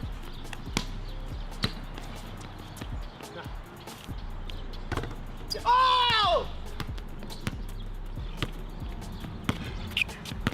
Nah, but I've never seen anybody breathe this hard and just not sweat. Oh my God! You made that. Damn it! Parking lot Flight.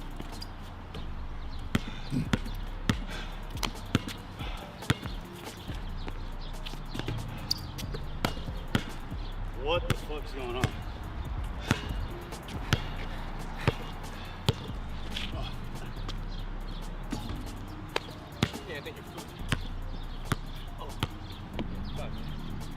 Yeah, get you.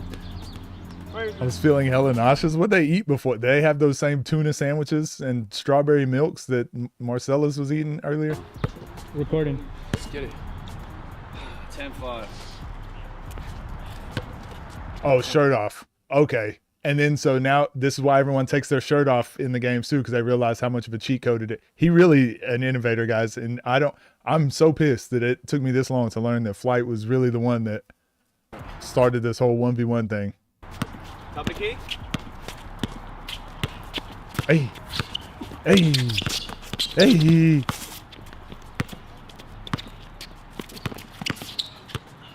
The spin. Shoot that. Oh my God. Oh yeah, I like this. Ty Glover stole his stats. Zay and one. Yes, sir! Yeah, that's Zay. That is Zay. Yes, sir! Finally! Damn! Bro, 0-30 for like 2 years. Oh my God. 0-30. And a foul. Wait, is that his first win? Anything is possible, yo. Oh, he going into the Michael Beasley inspirational speech? Holy. Oh my Anything is possible, man. Don't ever give in. It don't matter if you lose 5 times. The B. Ellis hook shot. True. You don't The get it. Tariq and B. Ellis sky hook. Shit, Kenny. I've like 5 times, 5 rematches. Bro. June fly real, y'all. June flight. This is crazy. I can't believe Oh my gosh, that was what a day of reactions we've had. What a day. I love it. I'm so glad this guy invented 1v1. All right, what's the next one? Hold on, we're on a roll. Let's just keep it going. Screw it. What else we got today? If you really care about how talented, you guys see this guy's breakdown of his games and shot charts. What was the other game? Cash? We said Cash versus Flight. Which one? Oh, Bone Collector. That's right. Bone Collector versus Flight.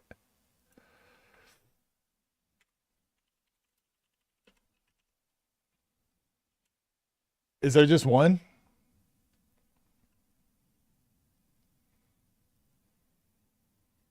Wait, is this from Bone Collectors or from... Oh, I guess it's both the same video.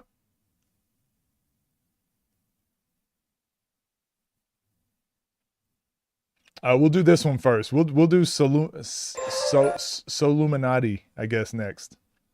We'll do that one next.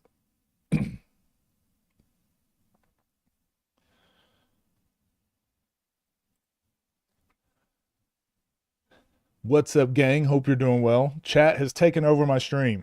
Chat has fully taken over, and they're taking me down the 1v1 history course of how Flight Reacts invented 1v1 basketball and every move that we've ever seen.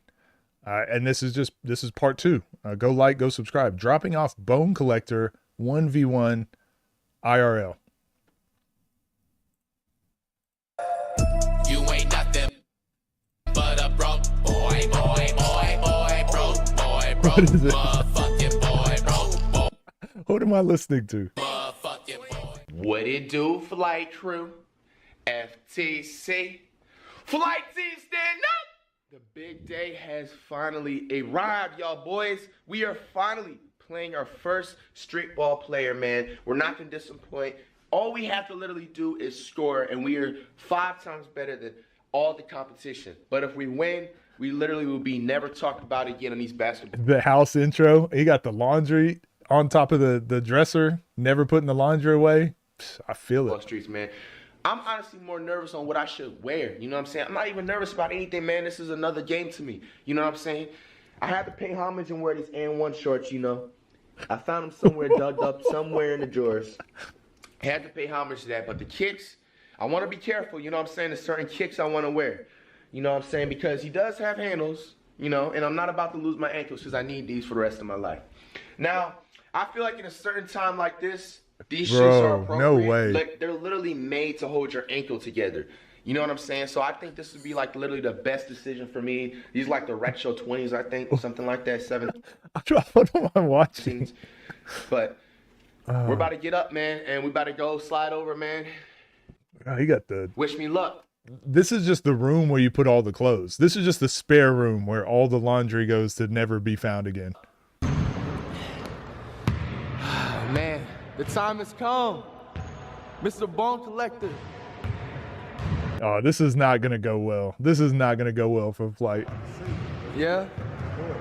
Hey, man, I appreciate you coming out, but your legacy might be done after today, man.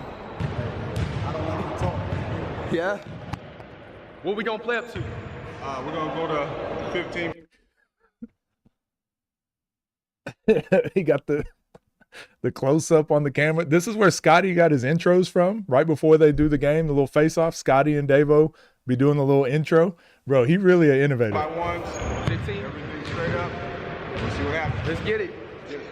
All right, man, y'all heard the man, 15, you know what I'm saying, straight ones. This is the first time I'm playing straight ones, you know what I'm saying? I usually do twos, but we doing everything to the bone.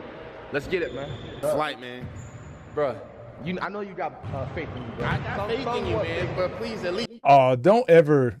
This is not a true friend. This is not a true friend. Just score, bro. I'm doing a score. I know you got faith in me, bro. You can see the smile before he even says it. Flight, man. Bruh. You can see the smile. Don't be that friend. Just be like, nah, it's not about to be a good time. I know you got faith in me, bro. I got faith in you, man, but please at least score, bro. I'm doing a score. I'm not cash. All right, bro.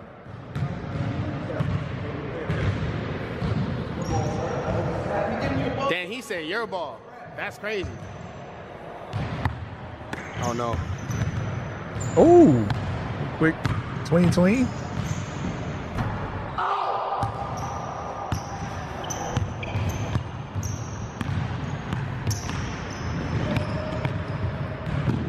Wow. So is Flight, is he just like, he's just in on the joke? Is that his whole Saw that. shtick? I saw what you was talking about.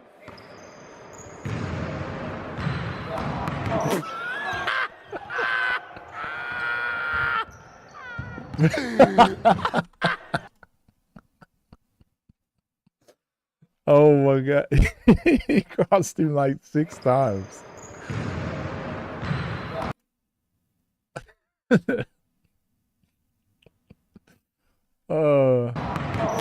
Even when he got hit, it took him a while to respond that he got hit. She was talking about. Just look at the slow response to like he doesn't even register he got hit yet. He's still playing defense, and then as the ball comes back is when he's like, look, delayed trauma. So there's 2. So he got him twice. 3 times. 4 times. 5.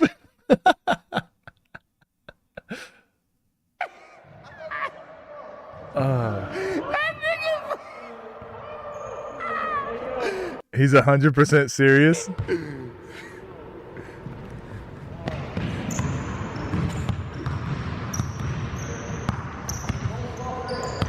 But like his body don't even move like a basketball. Like it like his reactions are like the wrong part of his body is trying to move.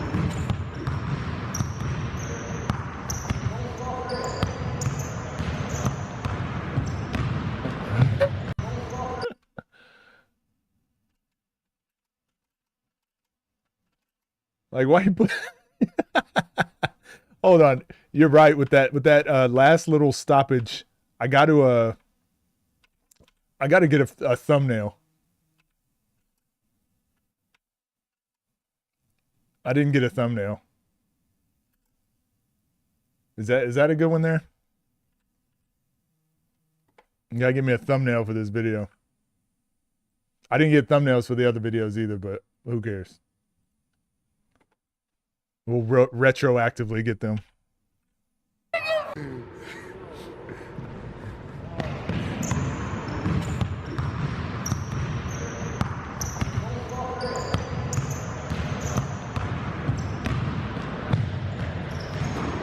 Like one of the hoopers of all time. How is he doing that? The more he does, I'm getting used to it. I mean, you got 3 points up already, man. And then he just went. Then he just goed. he just goed. You got 3 points up already, man. You ain't used to that.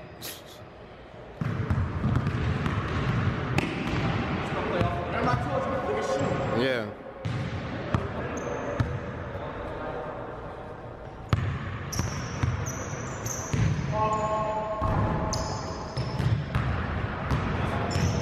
How y'all mean it got worse?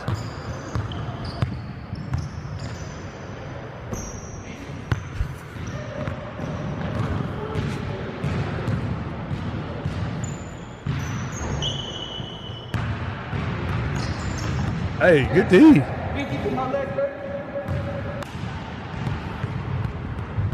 You got away with that one, Flight. You know what I'm saying?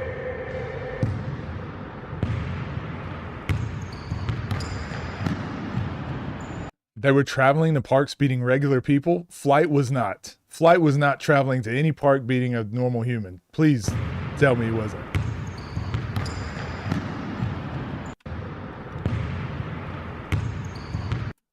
Not with this.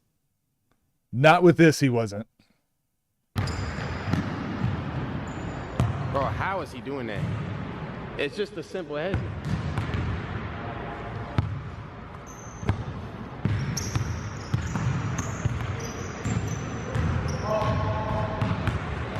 Well, I'm glad they're not putting the score up because it's like 38-2. 38-0.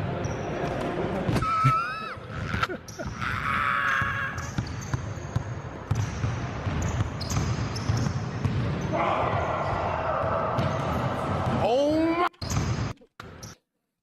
I'm crying. Chat. I got tears while I'm crying. This whole possession.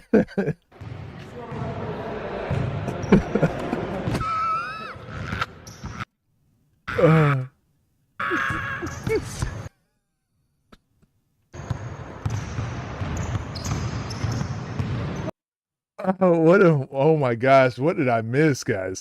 Where was I at on YouTube all these years?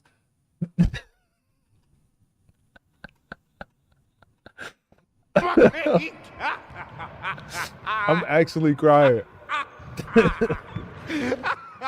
This is crazy.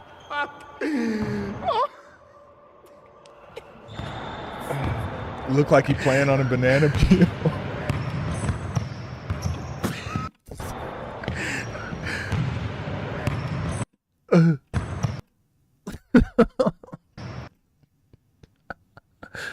He's trying hard is the worst part.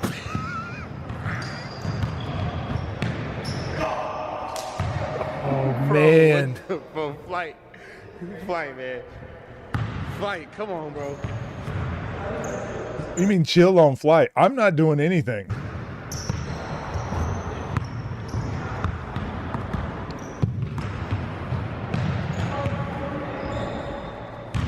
Oh man. What's the score, man?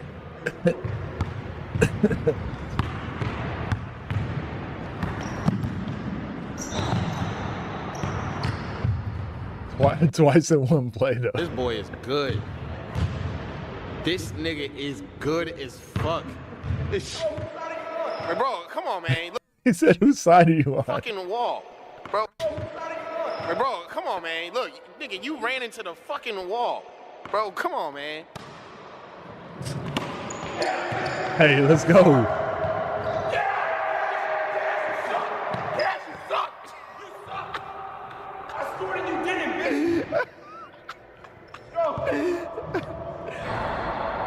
FTC. Hey, you feeling good now? Hey, good point though. Good bucket. Good bucket.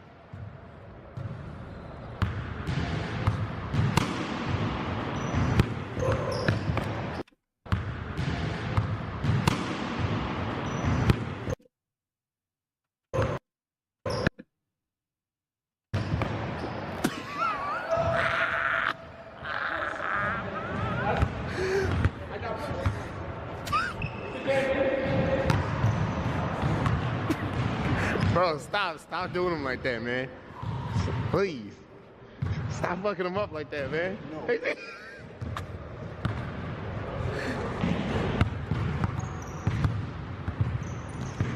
Oh my God. He locking up now though. Y'all got him messed Damn. up. He locking up now. Oh, he just goed again. What y'all going to? 15?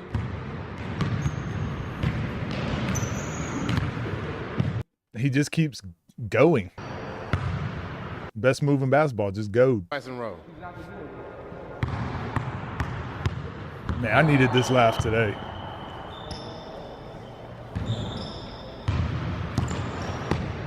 He just did that same move 3 times, bro.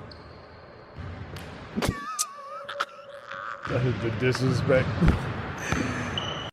And what happened? Isn't this what got Skoob and Fredo riled up? Slapped him on the ass?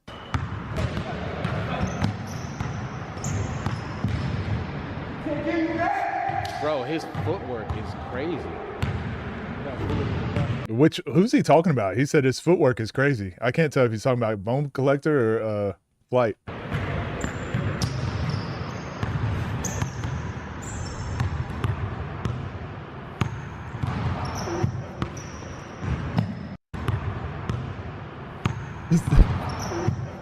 Just the way his body keeps like how he naturally reacts.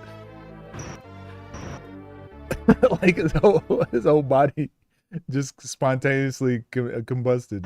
Rich Villain, thanks for subscribing. He was telling him to freeze too. He told him to freeze.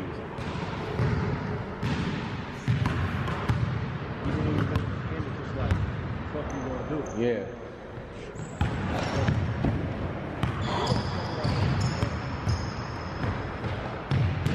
He keeps, you know, whenever it's like when someone has really cold hands and they're trying to touch your shoulder blade.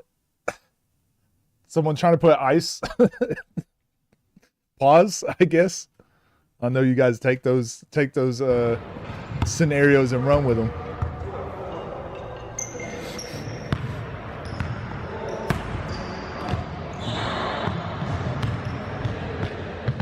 Wow. There's no score. We just got to guess what the score is, I guess. Right. Come on, Blueprint. This is what it took when Patrick Ewing lost his talent. All it took was him to have this game, and that's why he started coming out and inventing all these moves. Damn.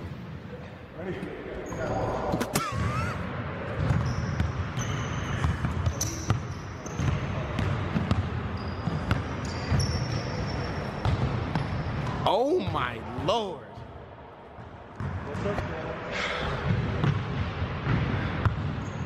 That's not a good frame right there.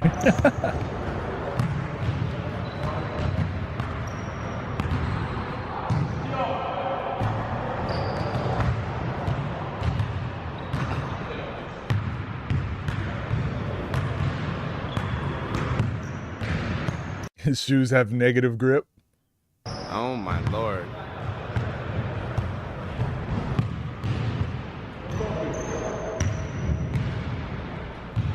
Why you should never talk. Just play. Yeah. Look at him. Tired of shit. That's crazy, bro. See, I see why you said no now, because he was talking a lot of shit. Yeah. I'm not talking no shit. I mean, truth be told, his ankle hasn't fallen off yet, so maybe it was a good decision. Right. You didn't come here and talk all that shit for you to be sitting here winded as fuck. What's the score? Again, he's dead tired with he's not sweating at all. You was talking all that shit. Now look, at this point you're better than Cash because you scored me. You know what I'm saying? At least you scored. Cash is you trash, bro. You know what I'm saying? But nigga, you got crossed over. He made you run into the wall. He made you fall on the ground. Nigga, if you don't score one more time, get it together, man. He bopped you on your head like 4 times, man. Hey, get it together, man. Suck it up. You about to take this L. Oh, do-rag coming off. Serious fight. Damn, the dude coming off? Okay. The waves on Trent. Okay.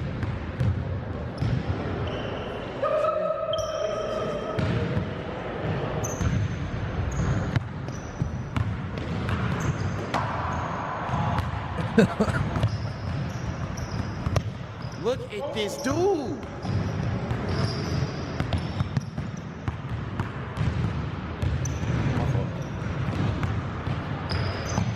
I just don't even. So what, like, is he laughing? Are we laughing with him or at him? I can't understand what whole flight thing yet. Does he know he's bad?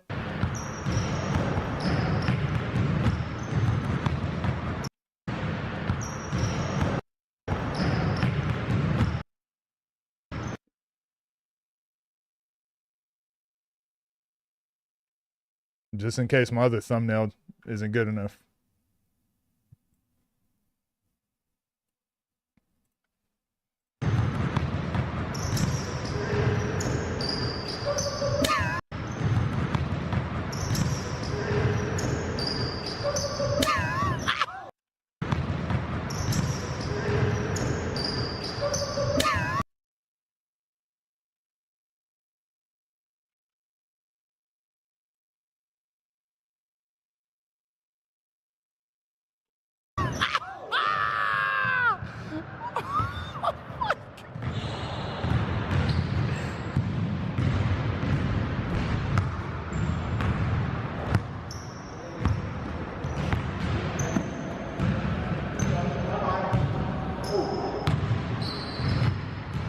Flight, this might be your last possession.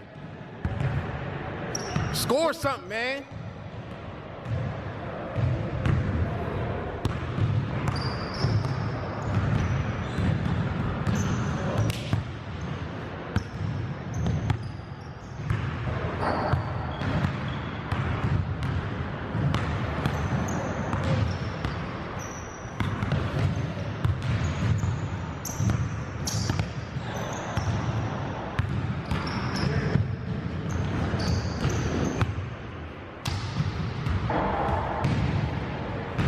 Flight, what the fuck, man? Bro, I scored, bro. I'm better than Cash. You are better, but damn, nigga, like, if Cash didn't get crossed like that. Whose side are you on? Look, I gave Whose side are you on, man? you your credit. But I'm saying, bro, this nigga literally, come on, man. Just watch the footage, bro. Just watch the footage. This nigga didn't say a word the whole game. Great game between me and my guy. Such a great opportunity to challenge influencers. Facts. Bro, I scored, bro. Give me credit. 1 point, you know what I'm saying? A lot of people that play this man never scored. What you think about my game? I gotta give you credit, boys. Thank you. Yeah, like, appreciate it. My dog was fucking you up, man. I'm sorry, nigga, I'm sorry. One thing I want you guys to remember, check out his YouTube channel. You know what Flight does. check him out on IG, man. You already know who this man is. Legend, Hall of Fame, you know what I'm saying? The streets, you know what I'm saying? Doesn't get nothing better than that. God is good. And remember, respect it or you will get collected. He got a whole phrase and everything. Damn. Yeah, that's rough. That's a rough one, guys. That's a rough one there. I got nothing to add. No notes. It was crazy. Why have I never seen these videos? I got to find out about Solluminati. You guys been asking about him a lot in the chat. Solluminati versus Flight. Played college and was the original best YouTube basketball player. All right. Last one. This is the last one. Okay, last one of the day.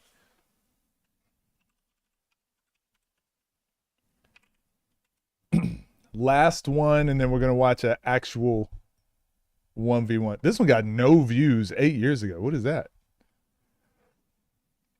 Is it raw footage?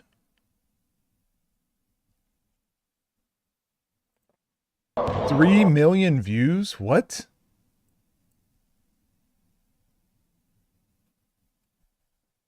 It's a glitch? All right. So is it this one? All right. This will be the last one. This will be the last one. And then we're going to finish it off with one OTD video. Can't be in a normal mood to sit through it. Yeah, I guess so. I'm glad we're getting all these out in one day.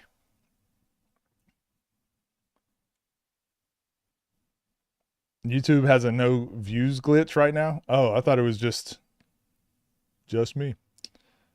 That's crazy. All right. We'll do one more.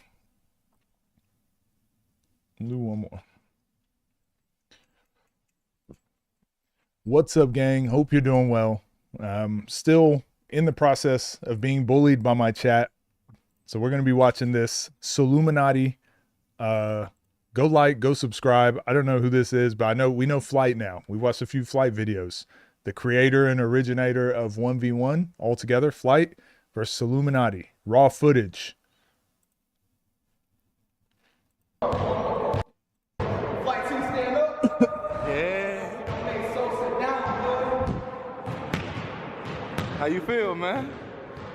Santa sold a book. No intro needed. 10 zip, that's what I'm going.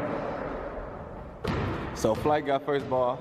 So there's like a lot of trash talk leading up into this game, or?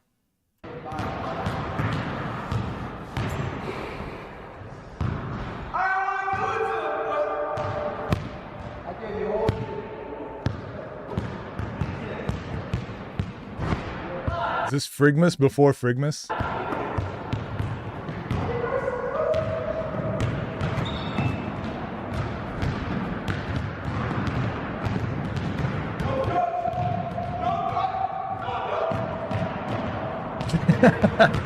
Oh, he ain't even. Oh! Hey, hold on. Get that shit out of here. He tried to dunk him. Get that out of here.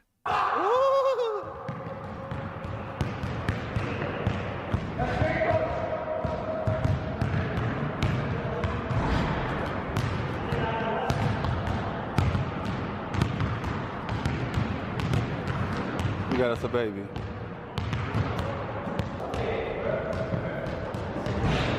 Watch it. The focus was off.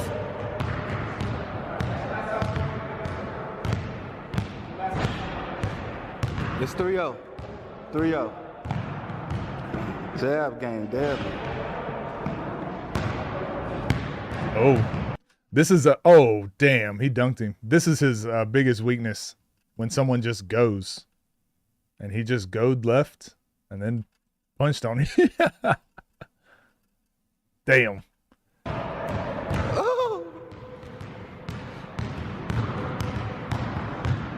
Oh, wait, if he scores 1 point, he gets 10K? Okay, this is a little bit different. The stakes have changed. Let it go. 4 zip. Watch out, little dude. 6 zip. 6 zip. Come on, Flight.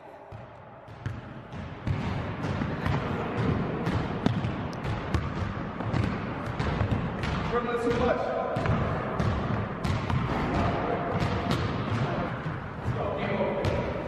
Six zip.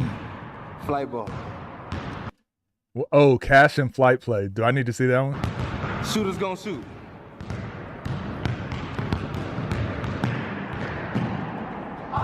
Hey, he's been close twice. There go the hook.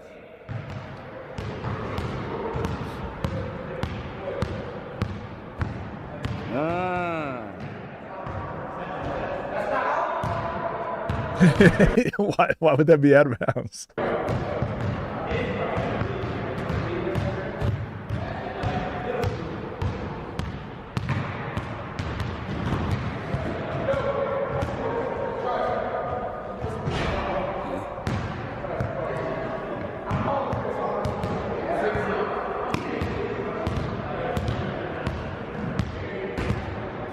He's just praying.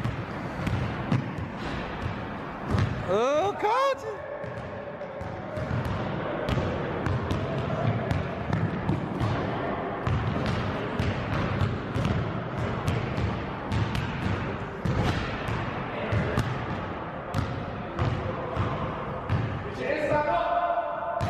Yeah, that's embarrassing though. This is embarrassing right here. He literally just walks it. That's embarrassing. Yeah, you got foul or something. 3 more. Come on, Flight. We just need 1 out of you.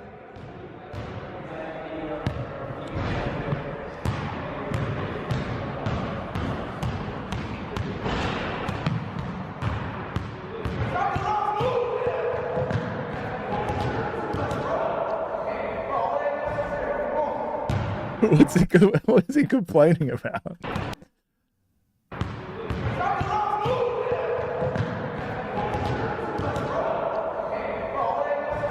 Do the rematch in the same video. Is it worth it?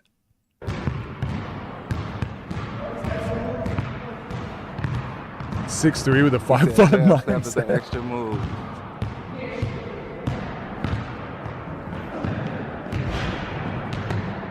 Flight got another opportunity, another chance.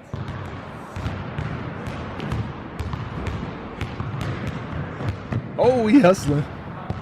I like it.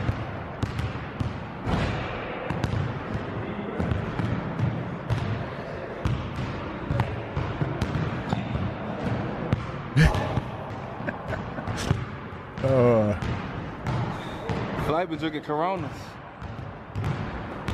Oh, Verse 1 Federation. That is what I wanted to check out some of that. I actually did want to see some of those games. Damn, he hit his head on the wall and everything.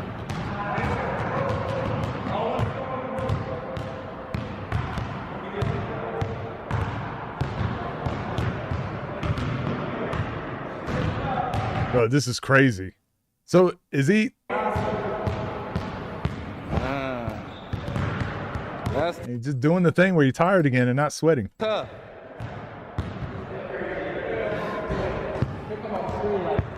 Game breaker. Game breaker. Okay, Kobe pump. I don't know about that one, big fella. You still can't airball looking like the last Avatar on that one.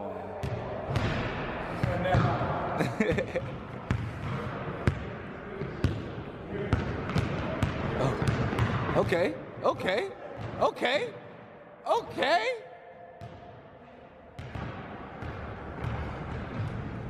Could have been a wet spot right there.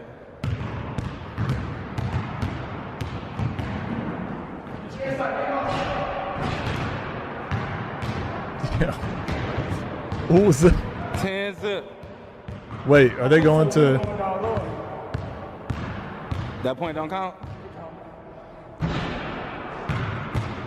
Point game. Point.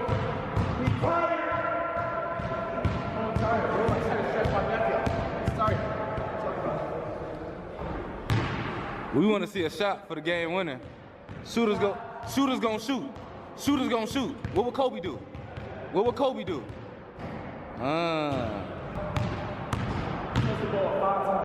Yeah, this might be the last one for me too, chat. Pretty decent shots. They just haven't been going in. A couple of them he's gonna foul. I ain't gonna touch you. No.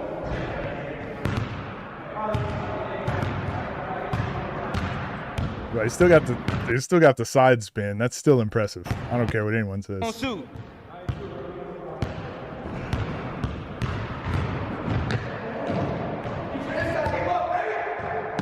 Oh.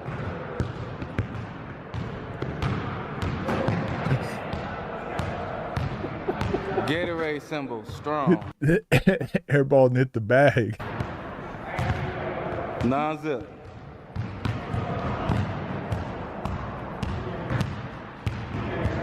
GG's, chat.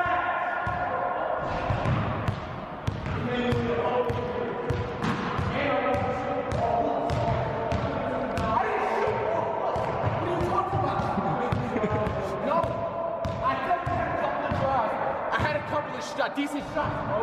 I didn't see you do all this. Did you make the shots?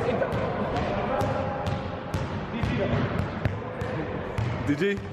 What is he arguing? I had a couple decent shots, bro. What's he arguing? Oh man, y'all fried my brain with these videos. Never again. Y'all get one a month. One a month for me, and that's plenty. But yeah, I appreciate it. All right, get me out of here. Get me out of this YouTube rabbit hole that we just dove. My whole algorithm is just screwed up now. Hold on.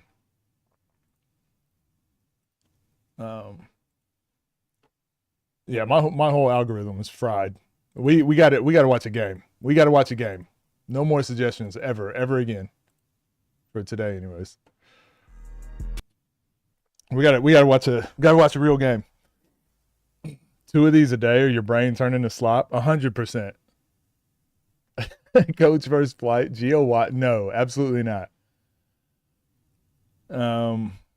Kel versus Dom. Yeah, I don't know yet. let's get through the Kel versus Malik matchup first, and then we'll get to that Kel versus Dom. That's a great game though. My algorithm is healed. You're welcome.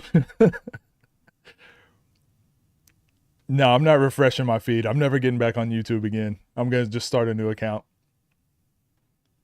An hour of this a month? Yeah, I think every month we'll take a free day out just to go into the vault and look at some of the older content. What do I think my ones record is if I had to get? Jeez, I don't know. I've played thousands of ones games. I wouldn't even know where to start. Could this be considered 1v1 brain rot? 100%. 100%. Absolutely 100%. The flight basketball takes are worse than his hoops? No way. No way. I have seen Kel vs. Skoob. We're going to watch this one right now, though. What's up, gang? Hope you're doing well. I got to see some actual basketball today. Again, I've been bullied all day by chat watching Flight Reacts. So we're going to watch a real hooper, two real hoopers. Deuce versus BDOS. I remember I was there at this game, so I remember it. But I don't exactly. I just remember there was lots of highlights. So I was looking forward to this one coming out. We may have found the shiftiest player. ... OTD. Go like, go subscribe. And we're skipping ahead because copyright. Yo, man, we back. We got a one-on-one, man. We got Deuce versus BDOS. I got a text from BDOS like, hey, me and bro, we already talked, man. We trying to line that shit up, bro. I feel like you was like, hey, I don't like how yesterday went. I need to get back in the win column, man. I'm assuming that's what it was. Man, they forget what you do one day. It only matter about your next game. You're only as good as your last game. I played terrible on that. I feel that Deuce. I feel like he trying to get in the win column and he think you're going to give him the win, bro. So how you feel about that? I don't know. I know it's going to be a dog-eat-dog game. It's my last game, last day here. I feel like I ain't perform how I want to perform, man. This the game I'm going to perform. Hey, man, go out there and kick BDOS ass, man. Facts, for sure. All right, good money, man. Good game. Good game. I'm rooting for both of them, bro. I'm just talking shit, man. I feel like Deuce is like him. Yeah, they were too nice. Davo wanted to get negative, get a little toxic in the face-off. BDOS, he's been around us, so he know like it's nothing but love. I feel like, bruh, he gotta get the testosterone going, man. So, man, we game to 30, man. Let's get to it. Never know what to expect out of competition, so. Right. It's Let's been a see week adjustments of next. bounce backs. Oh, he's all the way up. Force He's him in into him a early. baseline jump. Oh. It's good defense. I feel like BDOS got something to prove. Sometimes when you lose, you learn. He was up. He was in his pockets. Oh, and then pulling. That's one thing you can't give him. But I'm telling you, I feel like BDOS got something to prove.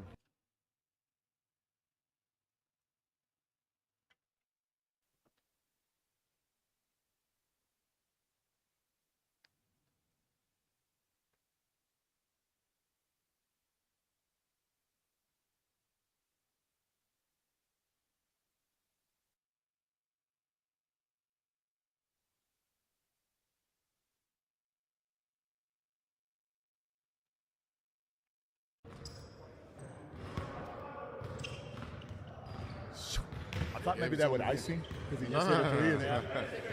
I'm telling you, he's got something to prove, man. Oh my God. Oh my. It's a great drive by BDOS. He needs to be doing more of this.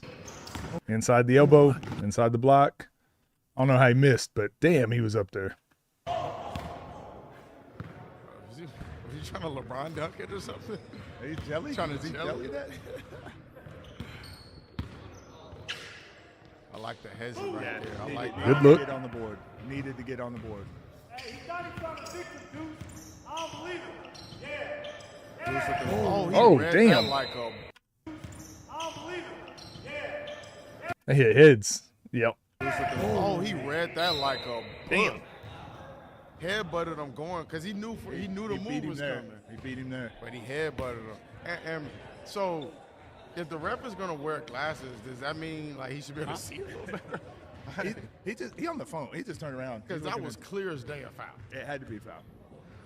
Yeah, I'd be wearing the same stuff. I ain't gonna lie. I'm an old man. I got like 12 shirts in rotation. Concussion protocol? JR in this space? Who's JR?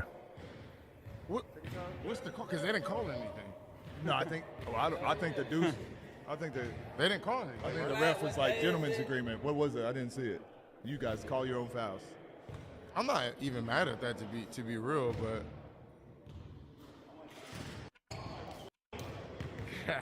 They need a mouth guard too. They sure need a mouth guard. Yeah, Deuce, man. Deuce was hidden. You know what? When Deuce, this would be not to be the Lord. When this is good defense too. Damn, that's good defense. 0.5 seconds of freedom, gets into a shot, in range, on balance, and open though. That's a great job creating space. he made that? Is Nas 6'4"? Nah. Oh, more perk? Deuce block Jody. All right. Jerome Randall. Yeah, I think so. I think Jerome Randall wants to play more games. Oh, bad. Now 4 points. That's great footwork, great movement. Damn.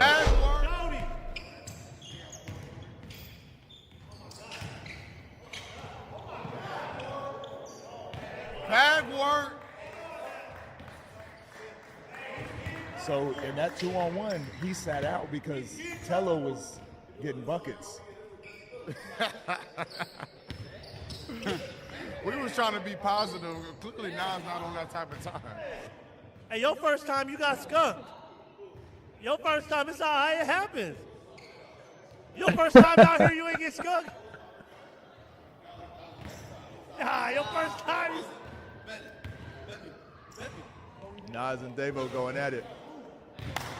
Dinner. We bet dinner. Seeing players play off 2 feet, yeah, for sure. And one thing BDOS got to do better at, and I've spoken to him about this, but just settling for threes. I know like threes are super powerful, especially when you're hitting them. But one thing you can get away with if you've got experience in the scene and you're playing someone who doesn't have as much experience, your conditioning should take over. Your conditioning should guarantee you a win. So that's why Skoob and that's why Moon, like that's why they play the way they play. They don't really lose to nobodies too often because most of the time they make it a conditioning battle. They don't try to just like, I'm just going to try to beat you really quickly because if you miss enough shots, like they'll hang around. I think BDOS got to make defenders deal with him more, get downhill more, even though he missed that layup, like keep getting downhill, make them deal with you. They're going to get tired. Then that's when you can go into second gear. Nas and Davo going at it. Dinner. We bet dinner. BDOS or Boog, that'd be a great game. I'd love to see that. BDOS need to stop here. Stop the bleeding. Keep playing here. Like, yeah, he definitely took steps, but you can't, like, you got to keep playing. This boy is tougher than a $2 steak, man. It's like deceptively, he keep looking like he getting stuck. And he That has was another great dribble. footwork. He has another step. You gotta get a little comfortable.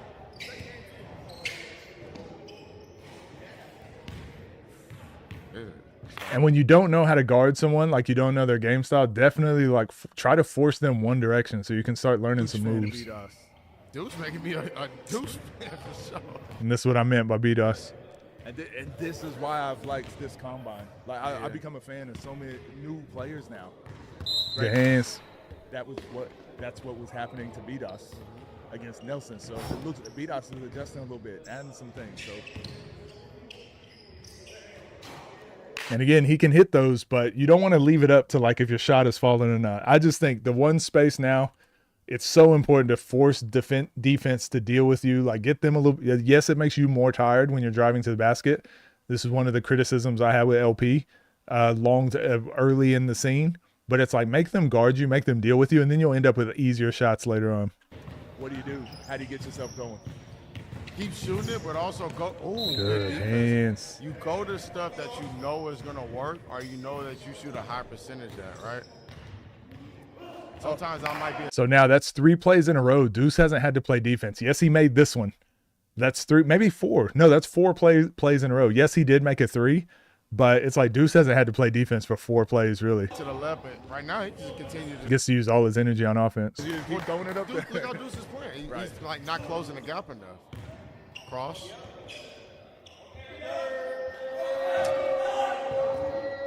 5 plays, hasn't had to play defense. Yes, I know. B-Dos has hit a couple threes, but you just got to look at both sides of it. Ooh. Oh, damn. Oh my gosh. Oh my God. And he somehow got to halftime first. Damn. B-Dos, you've been sitting for a while, sitting for pretty much a whole day, but you started off hot, hitting threes right off the bat. What's working for you? What's not working? I'm not really worried about my offense. I let him get some good. He made some tough shots. Got to press up. I told myself that. So he got 13. Told myself beat him before halftime. I did. Now I got to crush him. So we on.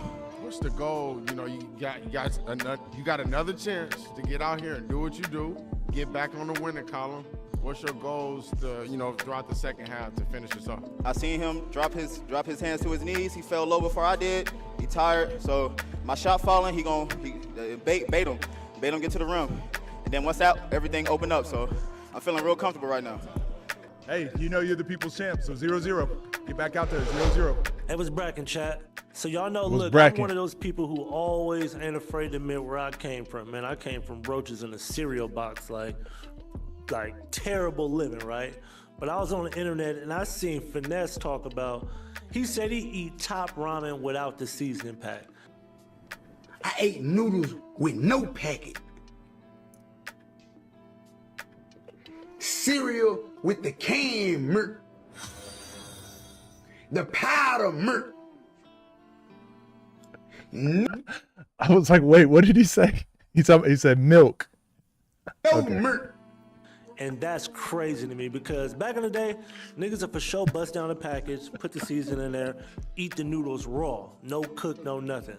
But never in life would I ever eat top ramen with no seasoning. And I would never have cereal with no milk. Come with the package. No milk. But anyways, it's a perfect reason why I'm gonna bring up the sponsor of this video, Clover. Short on cash, access up to $400 with no credit check. And no milk. And no interest. Oh, to be interest. honest, this Same sounds thing. like the new method. I ain't gonna blow the spot up, but they say no credit check, no interest. No credit check, and they give you up to $400. That's a play. You know what I mean? That's free money, man. Grab that. Shout out Clover, man. Off the dribble, we out. Straight back to it. So now, just think about it. Think about the game plan here for B-Dos. Yes, he did hit 3 threes in a row.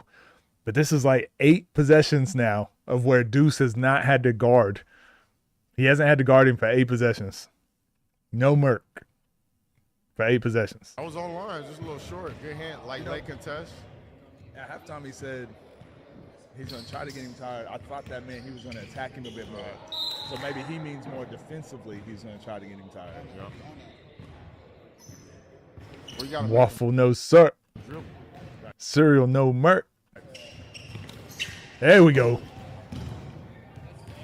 Hey, he slowed down. Let me see. I like this, though. I think B-Dot should have played like this more the whole time. This is the first time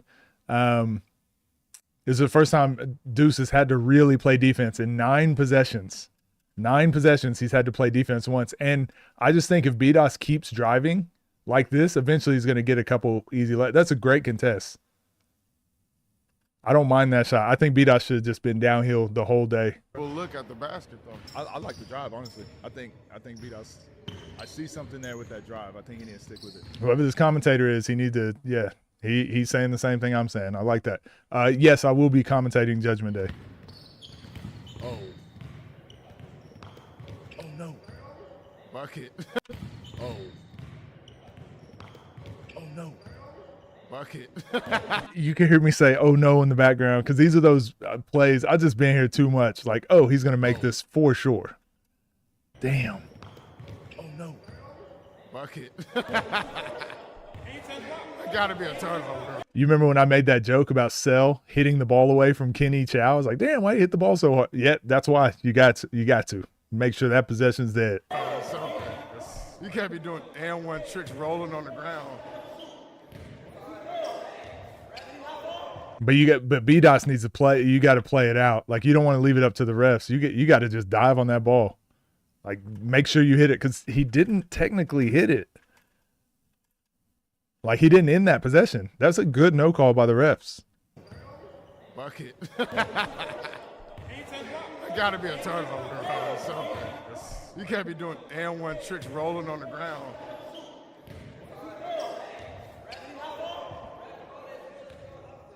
I mean, look, we always say you got to play through it, but Great defense, though. it was good up to that point. Up to that point. Oh, shit. Damn, that's nice. And he put the hand on the floor, so you knew it was going in.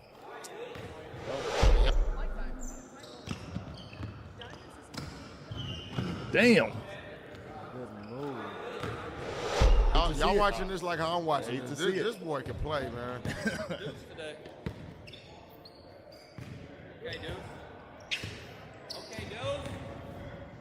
Good defense.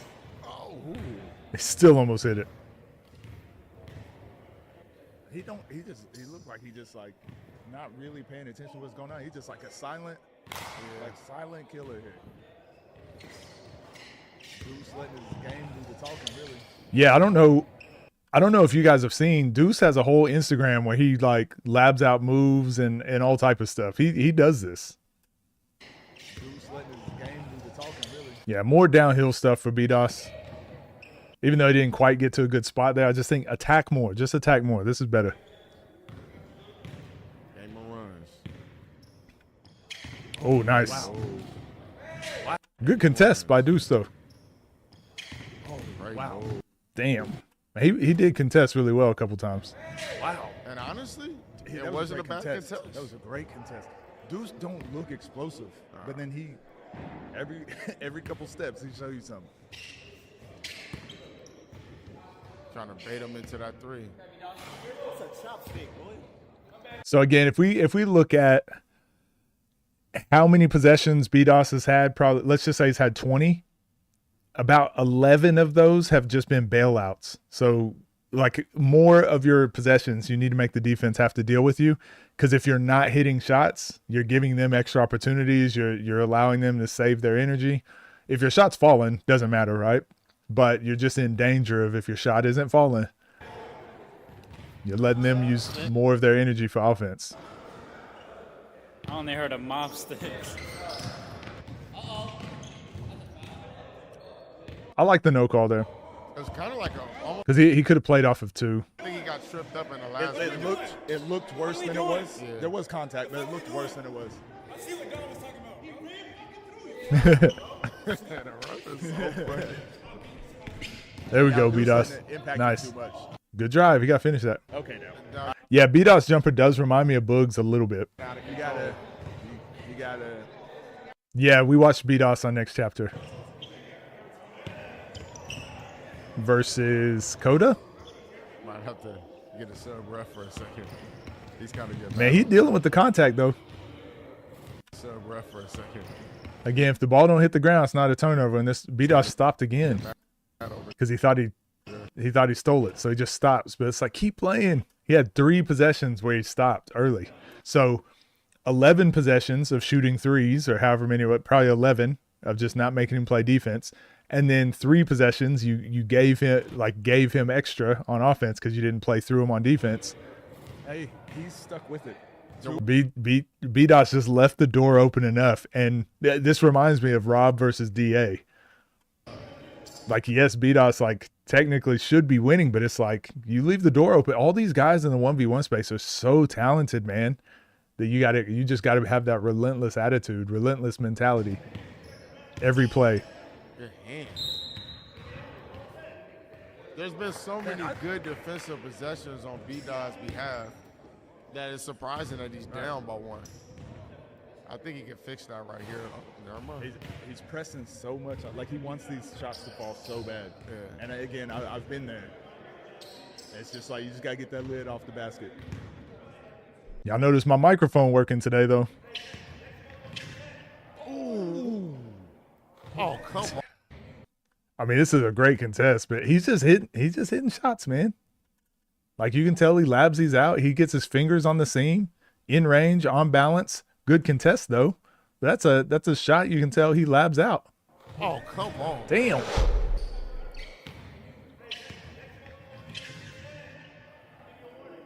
I don't like the double step back. I've spoken about this a lot. He would have been way more open with just the single step back, but you could tell he labs that out. Just the shot's not falling, but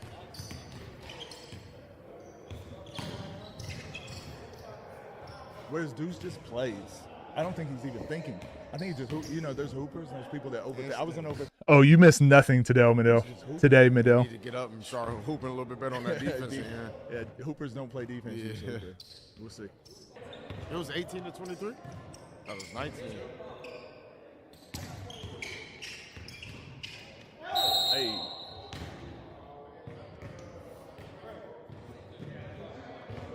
Yeah, this was a really fun game to watch. I really like watching BDOS play. And Deuce definitely, like, he's fun to watch in the ones. I think that it's the hardest shot in one-on-one. We've been saying. I want this to come down to the last shot. He is. Good hands. How does he have 23? Because he's reading everything you're doing. No, Zay only played down or played off. What was it, like the first 2 threes, I think, that Rob hit? Or was it 3? And then after that, everything else was up. Now, I just want to see the back and forth action, man. At this point, who cares such who a good wins? game. He shot it again, right in his face. Man, so honestly, if you now that I'm rewatching this, and I did tell BDOS I wanted him to attack more. Now, hopefully, you can see what I mean. Of yes, I know you're capable of making that shot, but if you're not hitting, you just leave the door open. And Deuce just did not have to play a lot of defense this game. Here we go.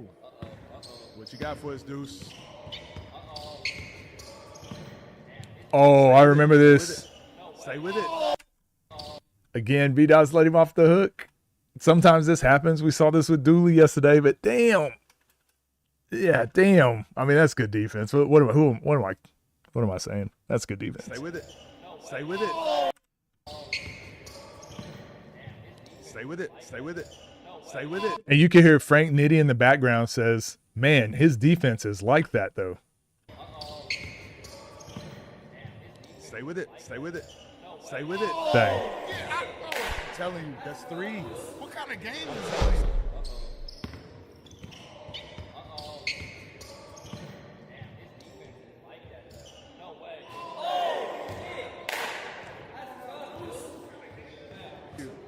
He's staying with it. Stay with it. What? Yeah, so now, yeah, sometimes it doesn't go your way, 100%, but you can, so people say luck is just when preparation meets opportunity. Right now, BDOS has presented that opportunity for Deuce to have some good luck. Deuce is prepared, but BDOS gave him these opportunities to have some luck. So by those 3 possessions where he's allowed him to keep possession at the end of it, and he's scored all 3 of them. Now here's a 4th one, which happens to be lucky. The other 3, he was prepared. He was fine. This one was a lucky one where BDOS is like, no, I'm going to keep playing. And he hits this one. That was the luck part of it. And then also BDOS letting him off the hook by shooting so many threes. So now, again, opportunity. Deuce is prepared. He's probably not prepared to defend for 30 points. But if you're missing and you're off, like, okay, now I've got some luck and I'm prepared to score. Respect. Game of the day for me. No way. Hey, No way. Yeah, I was about to get on out of here. He put elite spin on it too. I thought that was gonna fly in there. Game of the day so far.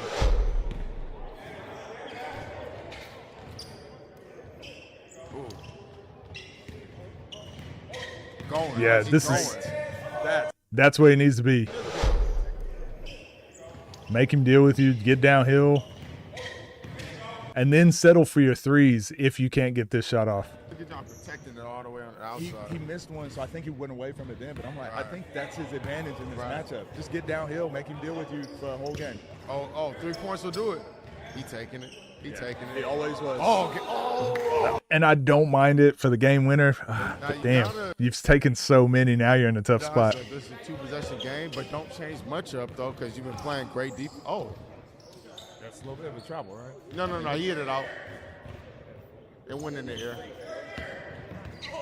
Damn. In the air. He looked back at him. He did the Nas anchor step. Oh, that's a good thumbnail, actually. That's a great thumbnail. I hate it had to be B-Dos. That's my guy.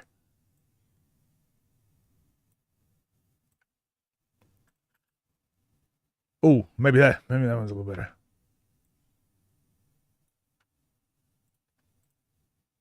And then he looks back at him too. Damn.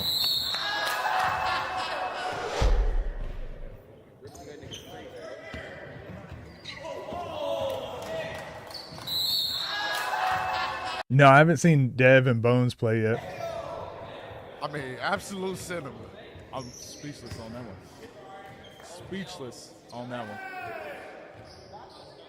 I'm not by any means comparing Deuce to Kyrie or anything, but he has some similar move sets, like Some little moves. habits. You can tell he's been looking at him. He's You studying. can tell who he studies. No, he didn't just post. And him then up went for to the game. post. Oh my God. Yeesh. No, he didn't just post him up for the game. Oh my God. Now who else does that? You said Kyrie. He posted me up the whole time. Damn. And this is what the 1v1 scene is like, man. We just saw D Baby not look very good at all on Baller's Life. And everyone was joking and talking about how bad he was. Then he goes and plays Dooley. And we saw that on TSF. And it's like, oh, actually, D Baby's really good. Now, same thing. Deuce played in that 2v1 with Teo and Nesco. And they're like, man, this Deuce guy is trash.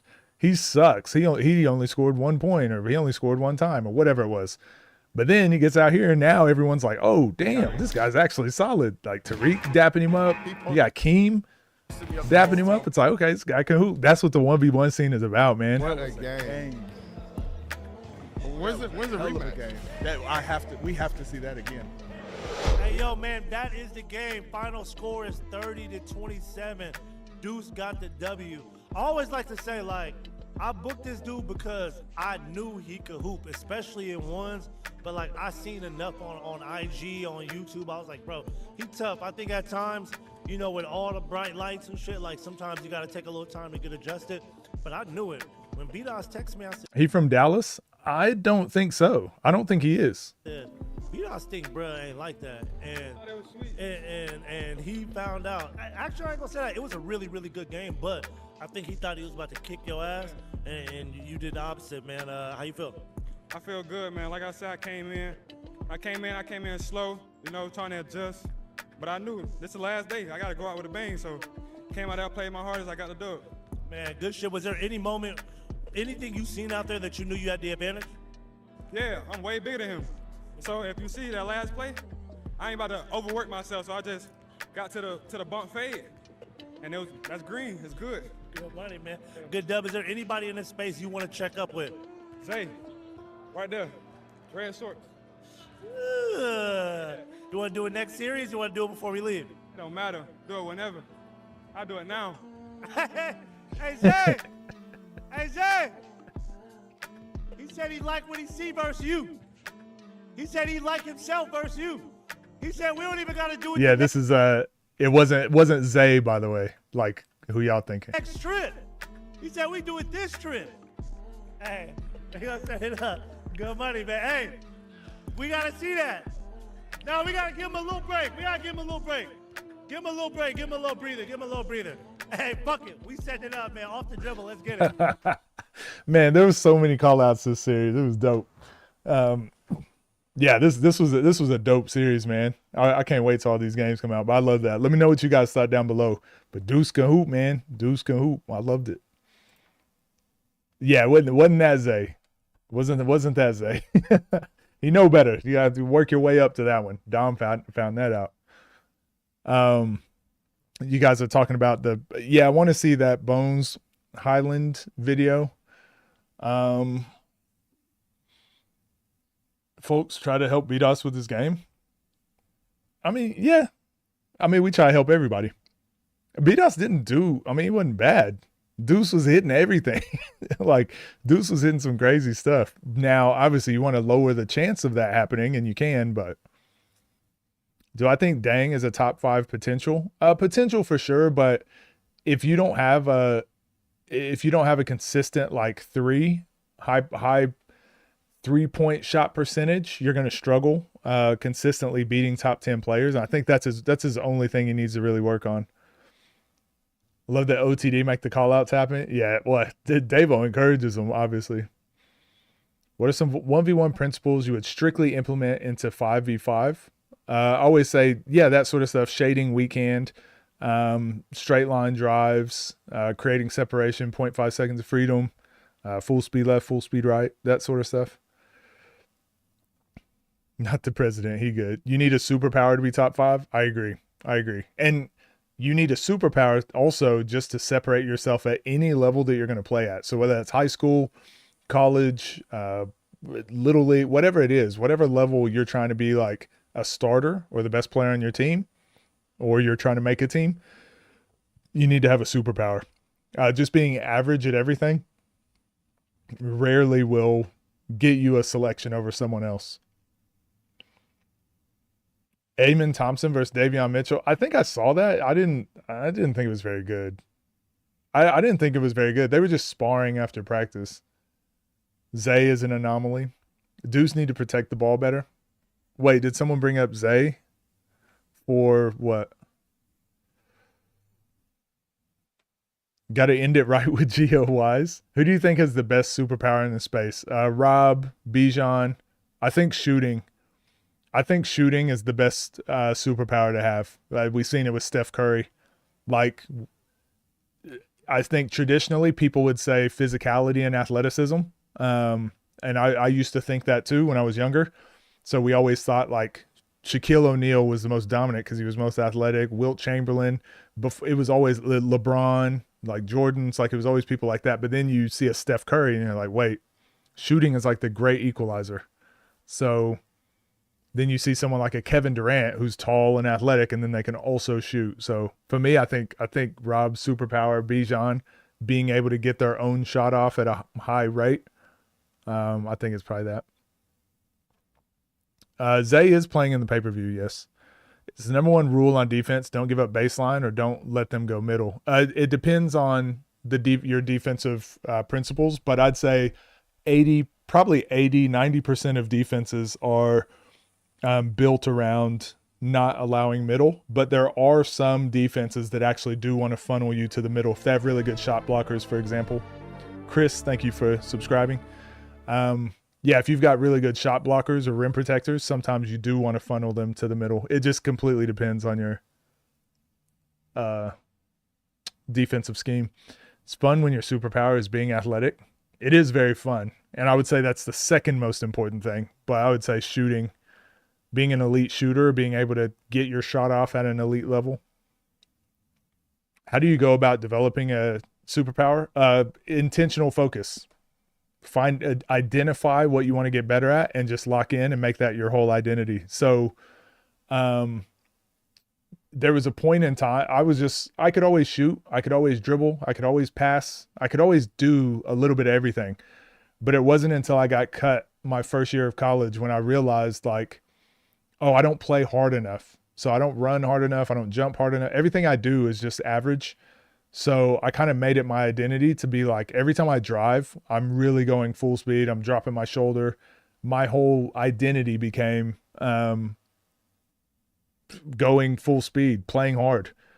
And because of that, my training, like I was training hard all the time. I was playing hard in 5-on-5. I just was doing that more. And then it develops me better as an athlete too. And then I realized, like, wait, a lot of people don't really work hard. And so doing that for like a couple years, my superpower, like now that I'm playing hard and I can also dribble and shoot and pass, I can already do all these things. For me, it became my physicality, my athleticism, my aggressiveness.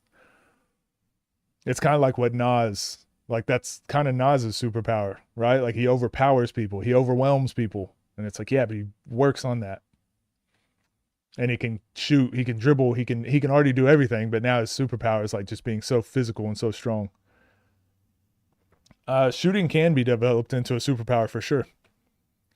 Always shows shooting is a great equalizer. Mid-major teams that are physically outmatched usually upset better seeds. Yeah, if they do upset them, it's almost always because of shooting. What percentage you reckon you need to have an efficient jab three? If their hand is down, you need to be able to get into your shot and shoot a normal shot, probably being able to make that 50%, 60%. Now, hand in your face, jab three, those are tough. But it's more so if they back up and give you space. If their hand is there, but not really in the cookie jar, and you get into your shot, you should be able to shoot that at 60%, 50, 70%. Yeah, what up, Vetrix? Bruce's superpower? Preparation. He's like Batman. Preparation, his game planning, just defensive IQ, defensive awareness. Nas versus A. Millie. I think we watched one of them. Don't let them go baseline because it's harder to help. Yeah, but baseline, they're not really a threat because they're under the backboard. Going middle, now they can attack both sides of the floor. How do you fix getting beat to a spot and stripped by the defender? Identify where you're getting stripped and work on that. You can work on different pickups. So you can pick it up, you can cup the ball, you can cup it out here, you can do one-hand pickups and then win the arm battle. You can spin, you can do James Harden pickups, there's tons of things. Use your elbows. So do you have to become a jack of all trades first? So this is the cool thing about skill development, especially with basketball. You don't have to pick. You don't have to pick like, should I be a jack of all trades or should I work on a superpower? You can do both. You should be working on all your skills. You should be working on everything, but you should be spending extra time on one thing. What's one skill? What's the one thing that's going to get you more time on the court? Because having more time on the court, you're still developing all your other skills. So work on everything, but you should really hyper fixate and hyper focus on like your superpower.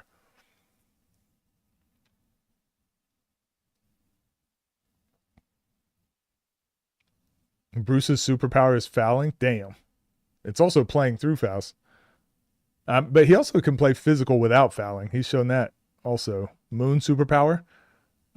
Same thing. Moon is really good at like figuring you out over the course of a game. He's like a python or a boa constrictor, where it's like the longer the game goes, the less options you have. So his conditioning obviously is there, but then it's like slowly taking away your options as the game goes on. So just his ability to adjust, I'd say. Watch some more BLS ones. Which one would you recommend? We already watched Pat and we watched Will tune in. I would say most players have that tough shot making ability. Immense cardio and float dribble. Can we make a rule where if someone doesn't beat their opponent by a certain amount of points, they lose 5% of their earnings to hold them accountable? No, because I probably would have agreed with you in the past, but having that conversation with Nesco, and he said one of the toughest things to do in 1v1 is closing out an opponent. So I actually look at that a lot differently than I used to. I used to think players were playing lazy towards the end or they were clip farming. Now some players do that, but it's also just hard to close out an opponent. Like when their back is against the wall and they got nothing to lose, like there's probably no pressure on them now. And then for you, there's tons of pressure to hit that game winner. You always got to end the game with a game winner, right? You can't just hold the lead. So I think the pressure to close out a game is tough. Moon is resilient too. Nas, Skoob, and versus Rob Fombi. I'm pretty sure I saw that one. I can't remember. Nesco's superpower. So oddly enough, Nesco's superpower is the fact that he's a jack of all trades. But he's just, instead of being like a 50 at everything, Nesco's like a 75 or an 80 at everything. He can just do everything pretty well. Defense is good. His IQ is good. He can shoot well. He can dribble well, but he's not like the best shooter. He's not the best ball handler. He's not the best defender. He's not the best the Nesco's superpowers, he can just, and that's why he can play so many different weight classes. He can play so many different matchups. He's just fucking good at basketball. How do you get someone off your line in triple threat? Jab steps, jab steps, and just pivoting.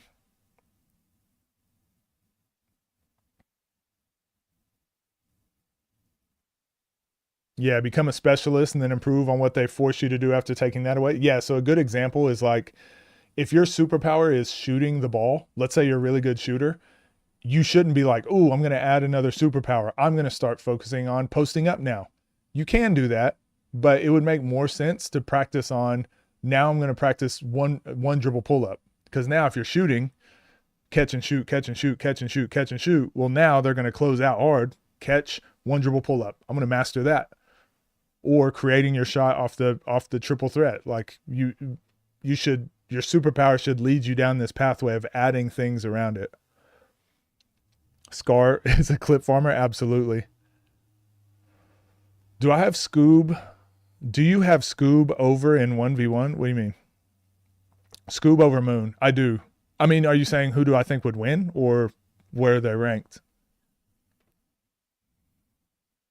Tricky's superpower? Freak athlete. Freak athlete. What up, Tricky? How you doing? Shout outs to our guy. How's your recovery going? Or are you good now? Nesco just adapts to your weakness. Well, again, Nesco can do everything. So if you're not good at defending threes, he's going to keep hitting threes. If you're not good at defending driving left, he's going to keep going left. If you can't defend driving right, he's going to go right. If you aren't in shape, he's going to be conditioned. You know, like Nesco, you just can't have, yeah, he's going to pick on your weaknesses because he can do a little bit of everything. Do you count Scar recent win on Fombi to 7? I probably don't count that 1v1 tourney because instead of being like a game 2 something, that's more so a timed, it's an 8-minute game. So I think there's too many variables that I wouldn't count those necessarily with as equal with a game to 30 with referees, not timed. But I do think in a year's time, we should have all of these games documented to where every game should count, no matter what. Now, let's say this is the one game that gets brought up a lot and it's going to make everyone mad again. But that Cam and Rob game, for example, where they just were like, calling out shots and whatever, that game should count, but it should count as like let's say there was a scale. Let's say that game should be 1 point for whoever won. You get 1 point. But I think games to 30 with referees and on camera, those to me are like 10 points or 20 points. Let's just say that's how big of a difference it is. It should count just so we log them and everyone understands it, but it shouldn't really hold any weight. You know what I mean? Like it should never count enough for someone to lose a spot or gain a spot. But so OBL games where it's like unlimited dribbles, I think they should count 100%, but I don't think they should count the same as like a game to 30. So let's just say you won 10 OBL games. That should probably count as much as 2, maybe 1 or 2 games to 30, right? Like somewhere in there. Whereas like losing 10 of them, it should count against your record, but it shouldn't count as like, oh, you lost 10 games. It's just like, you know, we'll figure it out at some point. And I think having you'll be back the first week of April. Okay, dope. I think they should all count just so we have like a recollection and history, even like the games in China to 100. Eventually those should count. Now, should they be as equal to a game to 30? Probably not. But should they count for something? Should players be getting rewarded for winning games to 100? Yeah, you should. You should get some credit. You should get something. But yeah, so I think eventually we'll have all that ironed out. Because you also don't want to say like that game doesn't count. It wasn't to 30. It's like, well, it does count. It probably just shouldn't hurt anyone's resume or anything. Right now, it shouldn't be that important. Right now, it should not affect rankings. Donovan Mitchell Eurostep would work in the 1 scene. It does. Wani does it. Wani does it a lot. Yeah, it was timed. Watch Frigga game series. It's how he found Cam. Do you reckon a 6 foot and 6'5" wingspan is a pro guard frame? I never like to tell people what is or isn't pro because there's tons of different ways to be pro. Finally getting back in the gym today after a month of fasting to prep for a league starting tomorrow. About to be old, bad, and slow. Hey, that's how we all are at some point. Getting back into it is the fun battle. Kel and Dom are playing on free smoke, right? Haven't put the games in yet because I'm not even sure how to wait a game where you can run the clock out. Yeah, that's what I'm saying. So they should be logged. There should be a place for them to be somewhere. And if someone wants to make a ranking and they're like, I'm going to count every game that's on YouTube. So that's games to 100. That's games that are timed to 8. That's games without referees. That's the Warzone games to 5. Like, you can count every game you want. The blacktop battles, like whatever. You can count every game. But most people, when we're talking about rankings on the major platforms and the smaller platforms, it's typically games to 30 probably hold more weight nowadays. Whereas back in the day, there was a lot more variability, a lot of games to 11 to 16. There's still the 23 league. There's still so many different ways to count them. But I think the more we move forward, the more standardized it's going to become and easier to do. Twan versus Cam already. I think I did. Was that in Minnesota? Exhibition record? Yeah, something like that, LQ, something like that. Because I think so Rob, for example, being 12-2, is he? Like, if he also had an exhibition record, like all of his games to 100, that would add like another 12 wins or something. But it shouldn't impact rankings in the 1v1 scene, really. But if you can see it, like, oh, he's also 12-1 in exhibition games or something like that, you go, oh, okay. That's an interesting conversation to have. So at least people are still getting like technically credit for their wins, but not really taking a hit when they take like he lost to Sonny Weems by a free throw or something, 100-99. Like that should not, that's like, what are we doing when we start counting that, negatively? I had this debate too. Is the person who can shoot threes but can't shoot mid-range a better shooter than the person who is elite at mid-range but not threes? Again, completely depends on the player's role on the team. If your job is to space the floor and shoot threes, probably a better shooter. But if you're a mid-range shooter and you're the main ball handler, that's Chris Paul. Losing in this space outweighs winning 10-1 most times. No, I don't think so, G20. I think, well, no, you might be right. By my metrics, it doesn't. I try to compare the types of wins to the types of losses. So Moon recently lost to Mead. To me, that's not a big loss because Mead is really good as compared to like if Moon would have lost to like, name a person, like Deuce. Deuce only has one game on the scene and it was just against BDOS. I'd be like, that's a bad loss. Whereas losing to Mead, it's like, man, his only other game was Nesco and he was beating Nesco as well. Okay, we know Mead is like ranked. He's probably going to be ranked higher. 6'3" with 6'8" wingspan. Realize my shot dribbling is affected. Any tips? You just got to keep repping it out. Increasing your dexterity is also really important. So not just dribbling the ball is going to make you better. Working on moves is going to make you better, but just your overall dexterity too. Juggling, learning how to juggle, learning how to like playing darts, like doing anything that's going to help with your hand-eye coordination and your dexterity is also going to make you a better ball handler. Game to 75 again for team settings. I don't think I ever remember that. I don't think the Beasley versus Lance game ever got released because I was wanting to react to that. I still haven't seen it. Kenny Lofton Jr. and Zay play style is similar? No. Well, I mean, Kenny Lofton, I guess, as a post, when he posts, I guess maybe. That's not the craziest thing ever, I guess. Not the craziest comparison ever. I think being undefeated is not really important. Most in top 10 can beat each other. Thoughts? I agree. I've been trying to push that narrative for the longest time. We should not expect players to be undefeated. And when a player loses, especially a top 10 player loses, we shouldn't drag them through the mud for it because we want them playing games. We want them outside. So when players play and if you lose a game, you lose a game. Screw it. Who cares? But obviously at some point losing matters, winning matters, right? So if a player, like again, Skoob has 75 games and he's got like 15 losses. Okay, if he loses a game, it won't really impact him because he's got so many games. But again, a player that doesn't have a lot of games, a loss will impact you a lot more. So I think there's a balance for sure. I just think when people talk about shooting, they immediately go to range. Yeah, there's always context. You guys hear me talking about this all the time. I always say like, well, how do you mean? So when people say rank the best shooters, well, it depends what type of shots. I think Nas has the best shot selection. So he takes really efficient shots more, and then he's really good at making efficient shots. So Nas is one of the best shooters.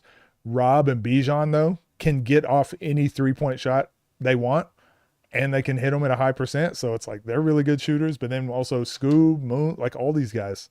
Just really depends what you value. Lat for like traditional shooting, Lat is probably the best shooter when we traditionally think of shooting, because it's like repped out, on balance, game-like shots. Repeatable. Yeah. What he does in training directly correlates to what happens when you watch him play. Like someone like a Lat is what people traditionally think of as shooters. Now, that's not how I rank shooters necessarily, but Keem with the midi. Nas and Nitty versus Rob and Moon. Oh yeah, I probably won't do another one today. We've already gone 3 hours today. Floyd Mayweather career kind of messed everything up inadvertently. Even in boxing, it didn't necessarily matter if you lost once or twice. Yeah, Mayweather was a weird one. There's always those exceptions to the rules that kind of mess up the status quo. Conor McGregor. Skoob has the best angle every time he shoots. Yeah, he can get to an open shot so in such a weird way. LP loses to LP is another one, elite shooter. What does that mean for him? Does that affect him in rankings? Well, LP is similar to what LQ was just talking about with Floyd Mayweather and like some of the Conor McGregor's. Like, I actually don't know if it really impacts LP that much. I think Rob is similar. Rob doesn't have a lot of games, and people will still constantly put him in the top one or top two just because we know what he's capable of and we see the skill level. I think with LP, if he loses, it might make that Nas matchup tougher because Nas will find a way. Well, shoot, if he can't even beat Zay, like, we're not going to play. But I think everyone else, for the most part in the space, still want to see LP Nas anyways. So I don't know if it really hurts LP that much. I think for narrative, it's easier to set up more matchups if he wins, but if he loses to Zay, I still want to see LP Nas. I still want to see LP Skoob rematch. I still want to see LP Rob. I'm still going to see LP versus anybody. I don't think it really hurts him too much. Lat is the most consistent shooter in the scene. Probably. I would say probably Lat. Again, it's just because the way that he shoots, the way that he gets to his shot, the way that he uses his shot to open up his drive, the way that he trains, like it all packages together. So it's just consistent because you know what you're going to get. Someone like a Rob, like he hit freaking 12 out of 15 or whatever stupid number he hit from 4-pointers. But then when he was playing against DA, he went on that huge dry spell.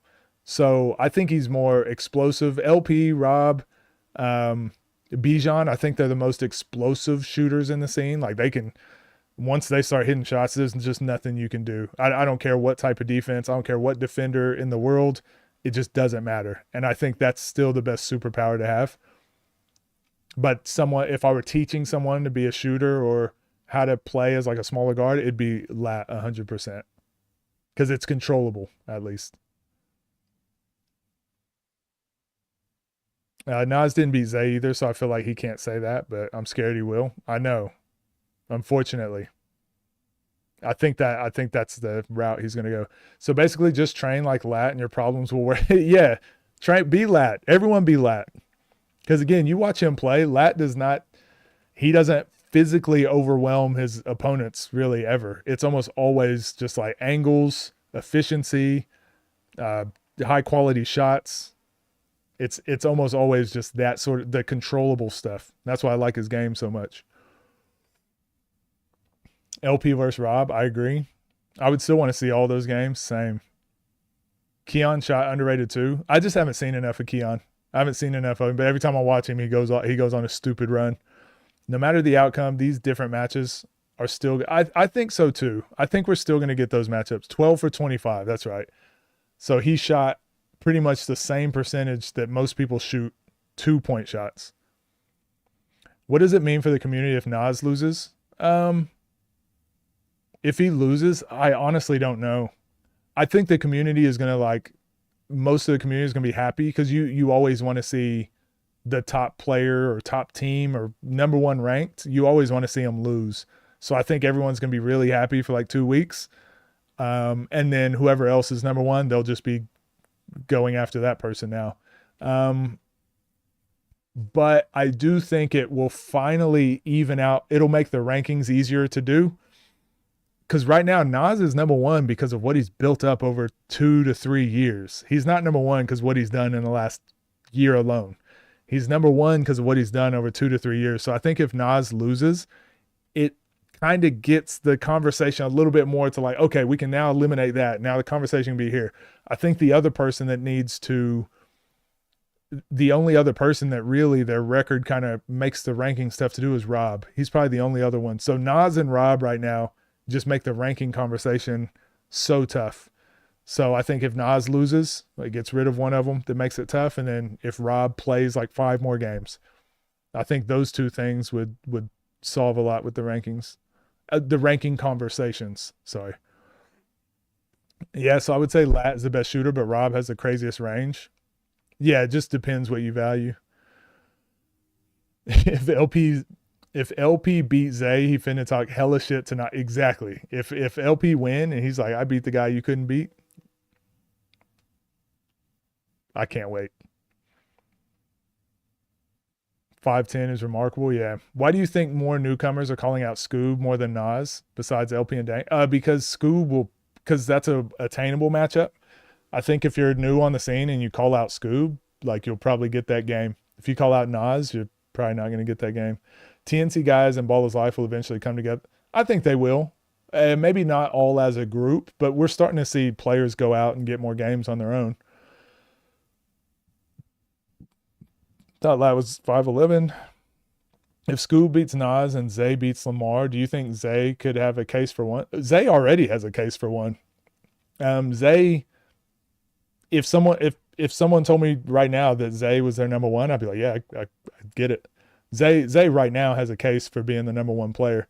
So whether he wins, whether Nas loses, he's got a case for number one already. Zay and Skoob have the case for one. Skoob will have a better case for one if Nas loses. If Skoob beats Nas, now Skoob and Zay, who's number one, would be a very interesting conversation. That would be I can't wait to see what conversations come out after this weekend. Most of them going to be happy because they want to see him lose. Yeah, you always want to see the number one guy lose, the number one team lose. Get him out of here. We're going for the underdogs. Nas losing would refresh the rankings. People will hate to see Skoob number one. Whoever it becomes the number one, honestly, Zay or Rob, no, they've got their haters too. People say they want Zay to be number one, but as soon as he is number one, they'd be like, we don't like it. I actually think this guy. But Zay probably has the most positive,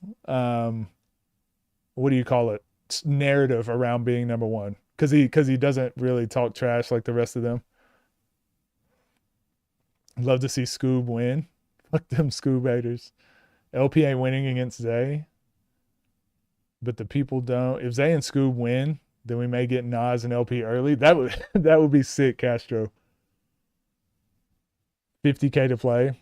When they do Netflix, Zay is my number one right now. Yeah, I think a lot of people have Zay number one. And I can easily see that argument. Zay only lost one time, but I still got Nas one. Can I see a reality at Nas being one? Those games are different though all ones.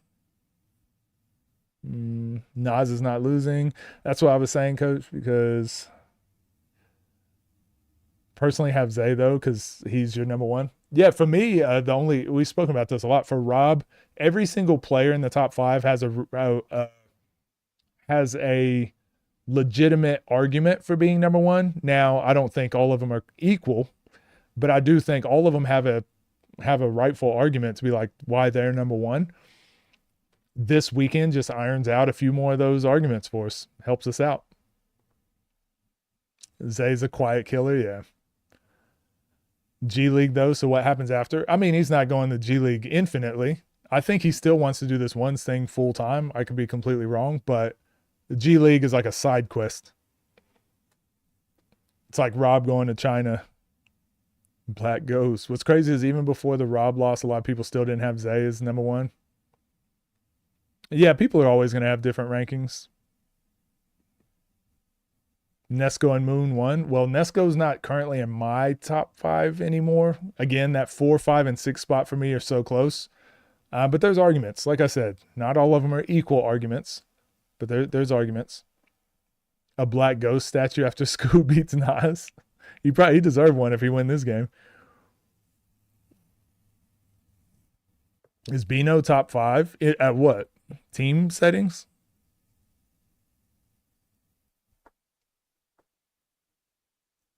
%68% people have LP winning. Ooh, nice. He took my name. Yo, what up, Gold? How you doing? If Moon lost to Nesco, is he still in the top 5 to you? No, because 4, 5, and 6 for me is Rob, Moon. I've got Rob, Moon, Nesco. And that's only changed just over the recent week that just happened. I've got Rob at 4, Moon at 5, Nesco at 6. If Nesco beat Moon, Nesco would probably go to 4, and then Rob 5, Moon 6. My favorite shoes, Kobe's, Kyrie's, Hyperdunks. Top 5 in weight class. Oh, you mean lat? Lat for which one? If the crowd gets involved on the court, Skoob winning. Nas's kryptonite is when he has to play against the whole stadium. True. If Nas wins, he's not going to let it go. Start the ranking at number 2. Well, honestly, if Nas wins, he's probably not. Here's what I envision happening. If Nas wins, I don't think he plays another meaningful one-on-one for 4 months. That's the way I see it going. If Nas wins, he won't play another meaningful 1v1 for 4 months, and it's probably going to be Zay. If Zay stays where he's at. Probably going to be Zay. And if Zay loses, shoot, he might not play Zay. He might wait 8 months and then play LP. Focusing on switching pace and getting the defender tired rather than going full speed. So you guys know my answer, or most of you know my answer. I answer this quite a bit. Pace to me is meaningless if you can't play full speed. Again, use the Rob slow step as an example. Rob doesn't play slow and then play fast. Rob plays fast. He shoots a deep 3 or he gets all the way to the bucket. Now that he's proven he can do both of those things, now everything's opened up in between for him. Now he can do slow steps. Now he can hesitate and play with the ball. Now he can do all these other things because he's proven, like, if you can't beat me to the basket and you can't get out here and guard me at the 3, like, I'm just going to keep doing those things. Now that you have to guard those things, now I can change the pace and whatever. Pace doesn't mean anything if you can't go full speed. And the more you practice at full speed, the more your top speed improves. So the more range you have for pace. If you're just practicing pace all the time, like you just practice half speed, if you can go full speed, you can go half speed.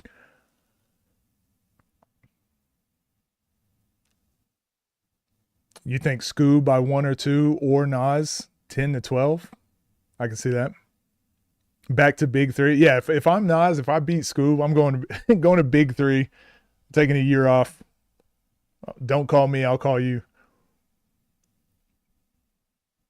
Where's Scar rank if he beat Rilla? I don't think this does anything for Scar or Ryan ranking-wise, but narrative-wise for both of them, this game is very important. This is a big matchup for them. They're both the same type of player of like clip farmers, exciting, lots of potential. But it's like at some point we got to see the potential, right? We got to see the thing. It's like, man, he could be top 10. He could be top 15. It's like, all right, at some point we got to see it. We can't say could be. Like now the talent is just there. You are what you show on the court. So I think for Ryan and Scar, that's kind of what this game is for them. What about Eugene? What about?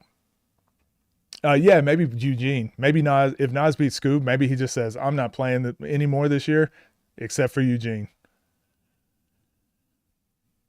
Nas winning is detrimental to the space. Unfortunately, it probably is. I don't see the Moon 1v1 on Pure Ones. It was live. So they'll probably come out with a video later. 6 years, we'll get Nas versus Rob in China to 100.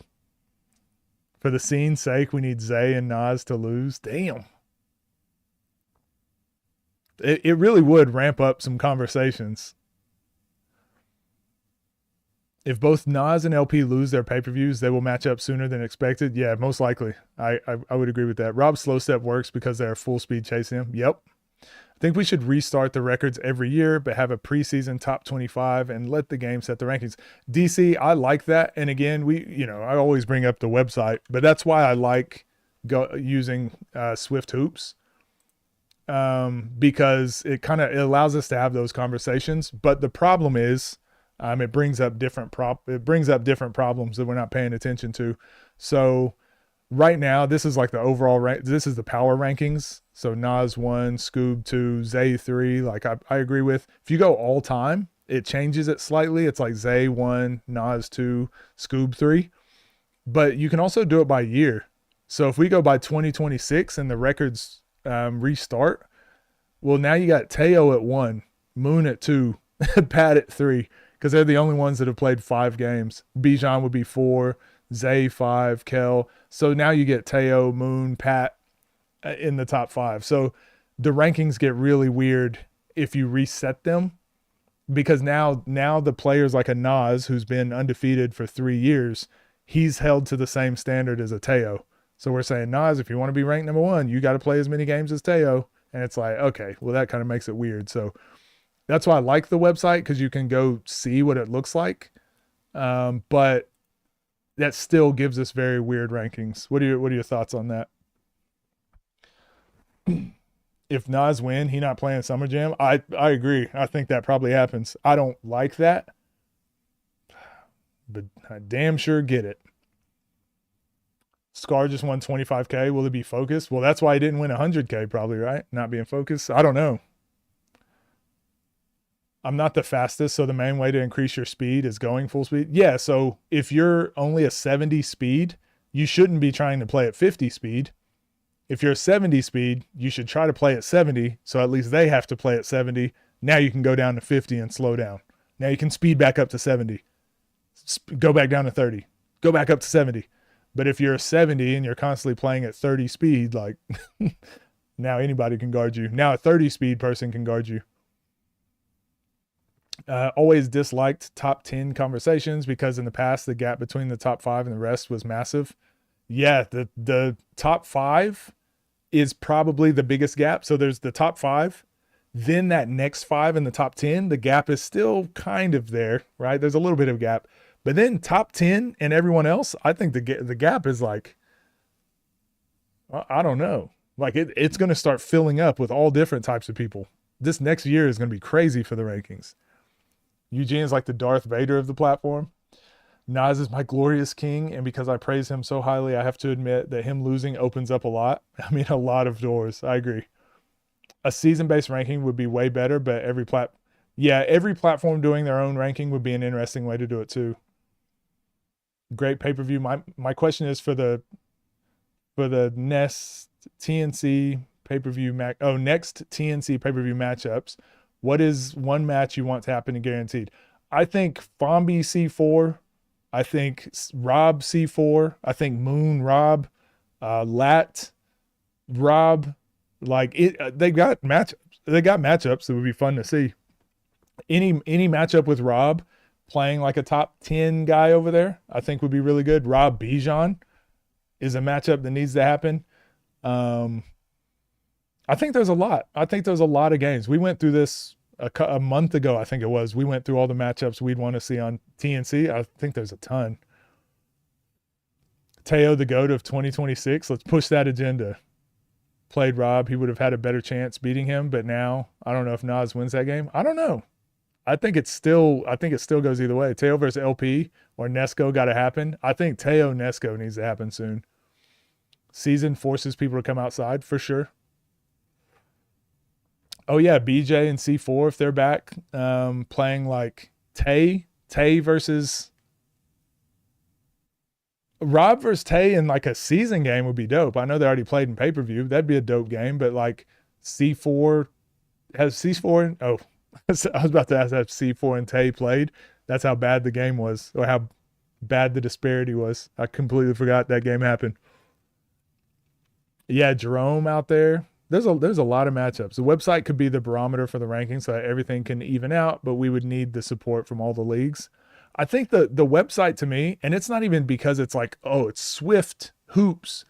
It's more so it keeps things in perspective. It does a good job of like, I can see all the games. I can just click on a player's name and I can go see who they've played. It just helps me keep everything organized a lot better.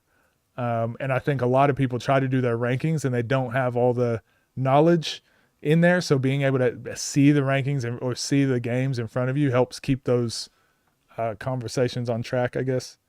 Pep versus Pat to a free throw. What? Lat got to be top 10. Nah, he's close. He just doesn't have enough games. I think all those guys, Keem, Bijan, C4, Lat, Teo, all those kind of guys are around the same spot just because the amount of games.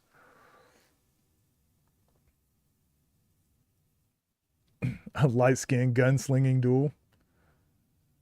Eugene should have been disqualified for the shorts he was wearing.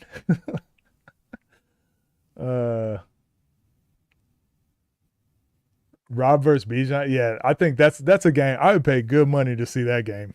Damn. I'd love to see that game. Going to 100. That game would be good going to 100. Keyshawn versus Bruce first to post fade.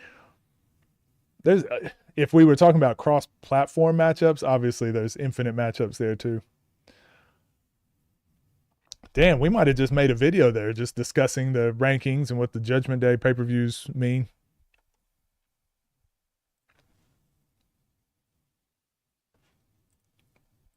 Yeah, we did a bunch of side quests today, watching all those Flight Reacts videos and Kenny Chow. Bijan not ready for Rob? Maybe. Keem versus Tay. Yeah, Keem has a lot of matchups. Keem versus C4. They're always overseas. Yeah, I think once there's more stability, like when there's more money in the space, people will stop going overseas and will just stay and do this. But as long as they can make more money going overseas, they'll probably keep choosing that. Rob moves his feet better offensively and defensively than Bijan. Yeah, but like you got to start somewhere, right? I don't want to just not see the game. But again, Bijan's superpower and Rob's superpower makes that game where it can go either way. Just because, let's say Rob is having an off night and Bijan's hitting everything. Damn.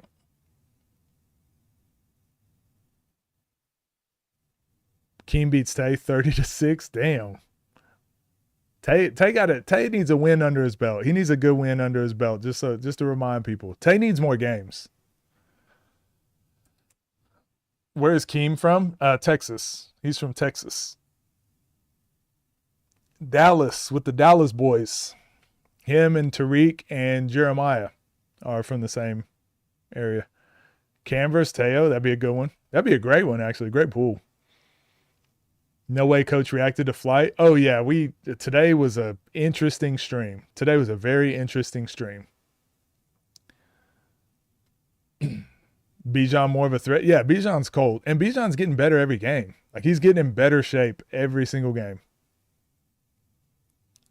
Tay on a winning streak right now. Texas going up. Texas on the way up. With what they're doing down in Houston. Those Dallas boys killing it on the bigger platforms. Yeah, Shamar, let them know. Let them know. Tay ain't nothing to play with. Nas versus BJ. That'll never happen. That game will never happen. Those side quests were funny as hell. Yeah, y'all ruined my brain today. The new hoop state over Oklahoma. We got Blake Griffin.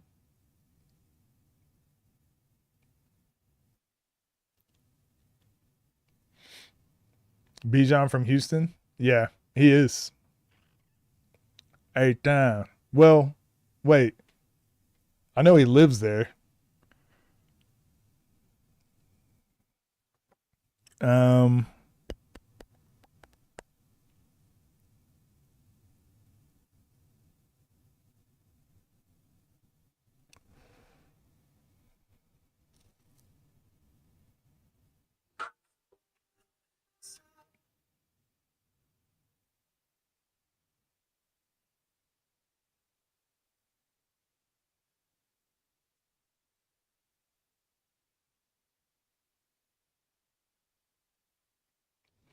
Check my messages. Well, I think we're done. I have a meeting that I'm gonna have to do in like an hour. So this gives me time to go get some food, let the dogs out, chill. We're gonna stream tomorrow, same time tomorrow. I started about 30 minutes early today. We're gonna stream same time tomorrow and the next day. So that's Wednesday and Thursday. But I leave Friday, so there will be no stream on Friday, and I'll be gone Saturday and Sunday because obviously Judgment Day. So I'm gonna be at Judgment Day this weekend. So we're only gonna have 4 streams this week, but then I'll be back on Monday. Should be. Yeah, we got Burke, we got Keyshawn, C4, Oklahoma. We're on the way up too. Oklahoma versus Texas, actually. We would destroy Texas.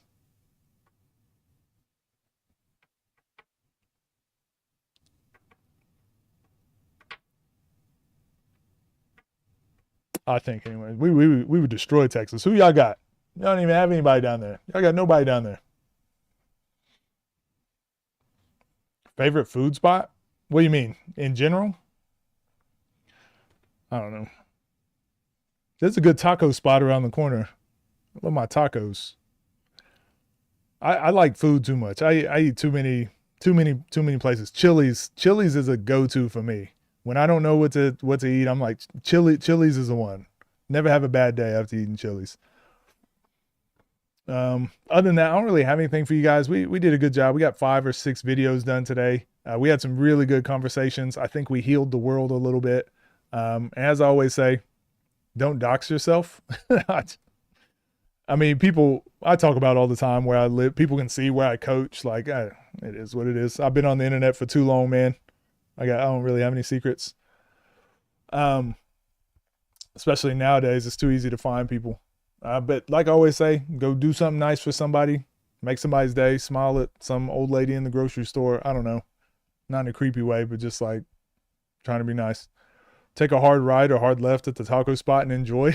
I appreciate you. I'll give me a quesadilla, a steak quesadilla or something. You guys take care.